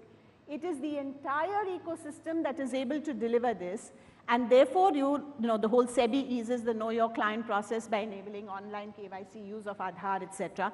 And look at the way in which that hockey stick effect is now achieved. And of course, the numbers show up that between 10 years ago, Nandan presented this last year. So what is the ratio of physical to digital forms? And on the back of this, the monthly systematic investment plans have multiplied by 6x. This number has gone up further since then. So it just shows that the hockey stick effect, when you really bring together the spirit of democratization, you can achieve it at an ecosystem level, not just as a company level. Mutual fund story is well known, and this is our favorite product for financial inclusion. So if you see the blue line, which is number of unique mutual fund investors, so deduped for PANs. So 10 years ago, we started with 1 crore, we're now at 4.4 crore. And the actual asset under management was 8 lakh crore, and we're now at 55 lakh crore. So it's just been a huge amount of growth again on the back of this whole democratization. This is my favorite slide. I use it quite often. When we think of the markets, invariably we all think of the share bazaar, let us say. But we have actually a very vibrant bond market. Now, people do not know this. People do not know this. So, two things I would like to say. Number one, some statistics. While the secondary market in bonds is not very active, and we're doing a bunch of stuff to try and improve that, in terms of the primary market, issuance, okay? If you look at the total bonds outstanding today and compare it to the total banking loans to the corporate sector, it amounts to 60%, which means for every 100 rupees that the banking system gives to corporate India, the bond market gives 60 rupees. Most people are not aware as how large that number is. Now, specifically in this slide, what I like to talk about is we are expecting this to grow much more. Because with the inclusion of the Government of India securities in the global indices, right, that's already happened, JP Morgan, Bloomberg indices, we can expect to see a large amount of foreign interest in our Government of India securities. And once the Government of India yield curve is established, investors automatically tend to come into our corporate bonds as well, because then it's you just benchmark off the Government of India yield and add the credit spread. So until you have that yield, people don't have that much interest in corporate bonds. So we should see a good amount of inflow in the corporate bond market. And that's when, as people tell me, now you won't need to have an Indian hero there. So I said, we'll definitely put Akshay Kumar there in the same natty suit. So that's our bond market. Some of the things that we are doing, and this is really important again from a democratization point of view, one of the things that people used to worry about every time the markets were dislocated, the bond markets, they would say liquidity dries up and people are stuck. Now you remember what I said about democratizing not just entry but also exit. Something absolutely sparkling that this government has done, and it's gone relatively unnoticed, I feel sad about it, is something called the backstop facility, which the government has put in place with sovereign guarantee. Think about it. The government has said 30,000 crores of asset purchase program guaranteed by the government of India in the event that there is a stress in the market and the mutual funds, the debt mutual funds are stuck and they don't want to sell at distressed prices in a dislocated market. They have actually sanctioned that guarantee. And what that means is that the fear that some people have, that because the markets are not so liquid, tomorrow if there's a crisis and the market freezes up, what will happen? Well, the government has stepped forward and actually said, well, we will stand behind the bond market. So this was a very, very important step taken by the government to really facilitate the growth of the bond market and to protect the investors. The second thing which SEBI did was to create a very specialized institution called the repo, corporate bond repo clearing corporation. The reason this was important and what this slide is meant to demonstrate is the product was always there in the market. It was not getting used. And we realized that the exchanges who are focused on equity will never have the management bandwidth to focus, eat, dream, drink, breathe the bond market.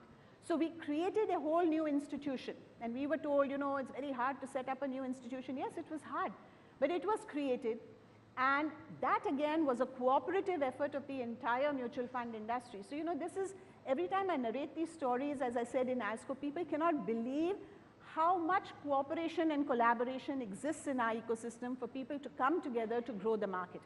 So this is an institution, and I'm very proud to say, I believe in February they crossed 10,000 crores of repo on corporate bonds. That's what focus brings. This is one of my favorite products for the future, REITs. I believe that there's just so much latent demand in our country for real estate, and for each of us to own a little bit of that action and that wealth creation, and to try and participate in what can potentially be an inflation-proof income is so important. Again, we have found that when we shared this vision with the industry and said that in order to retailize, in order to democratize REITs, we need higher levels of disclosure and compliance. I cannot tell you the cooperation we got, and they've all agreed to a much higher level of disclosure and compliance so that the regulator has comfort to really retailize this product. And of course, consequently, we went ahead and announced something called the small and medium REITs, which means that even assets as small as 50 crores, otherwise our threshold was 500 crores. So only the big boys were participating. We brought it down to a 50 crore asset, and we've reduced the investment size for just folks like you and us and everybody else to be a part of this entire area which is set to grow. Our own back of the envelope calculation tells us that over the next 10 to 15 years, the REIT, InvIT and Muni bond market will be as large as our equity market today, 1 time GDP. That is our belief.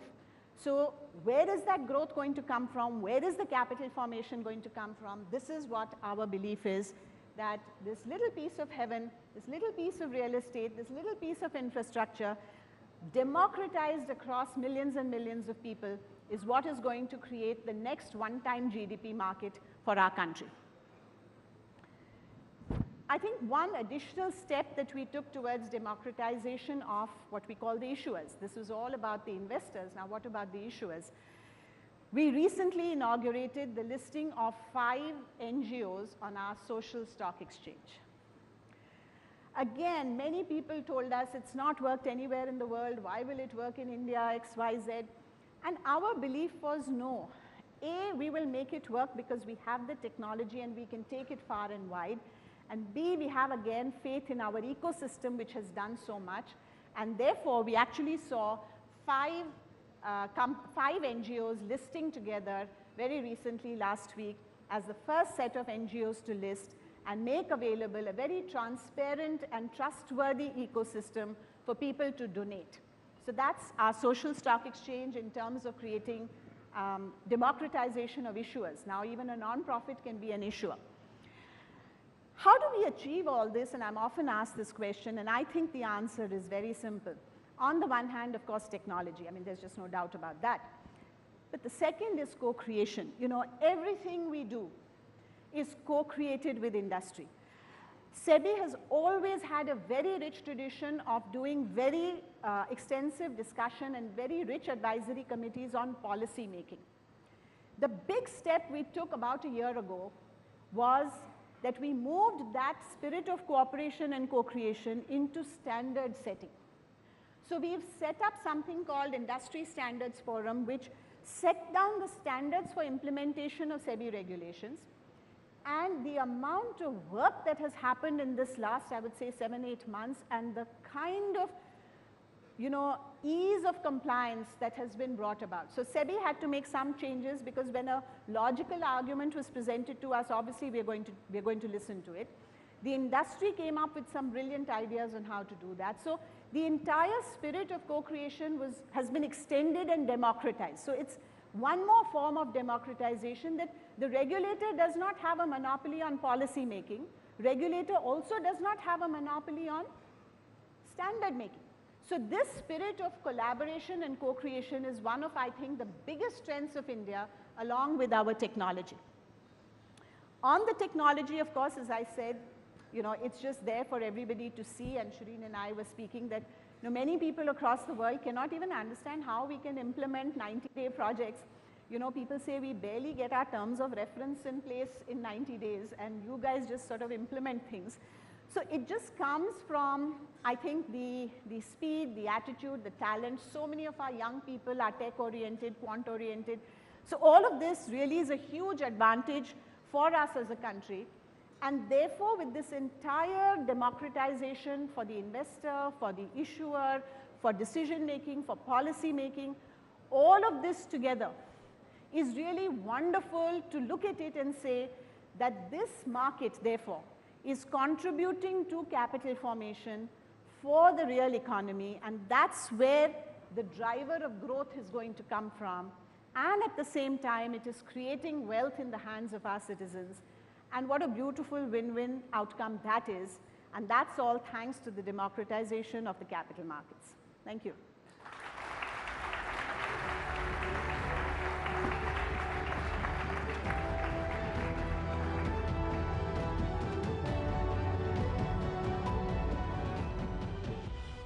Thank you, Madhviji. Fantastic as ever.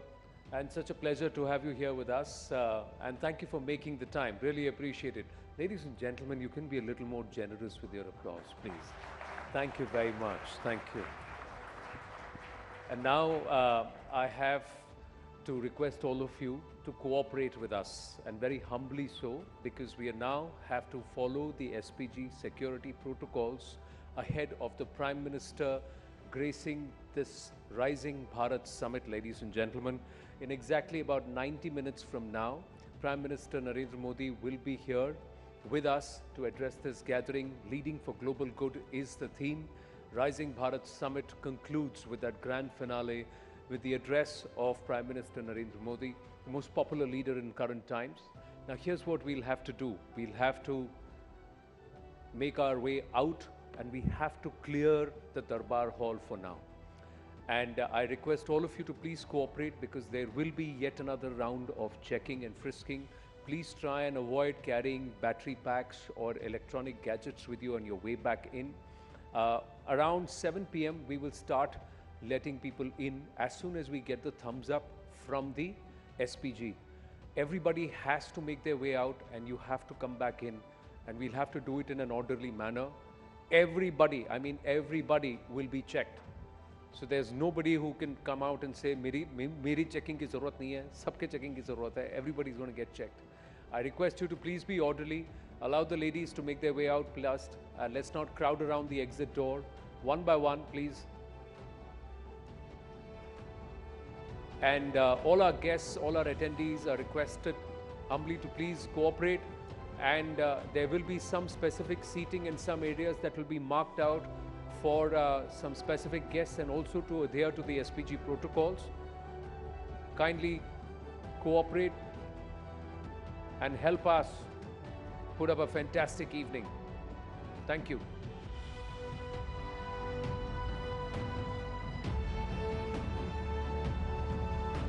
Please don't leave your things behind. Please carry them with you. You may not necessarily come back and sit at the same place. Kindly take your belongings with you. Bags, iPads, phones, anything that you're leaving behind. Please take it along with you. Thank you.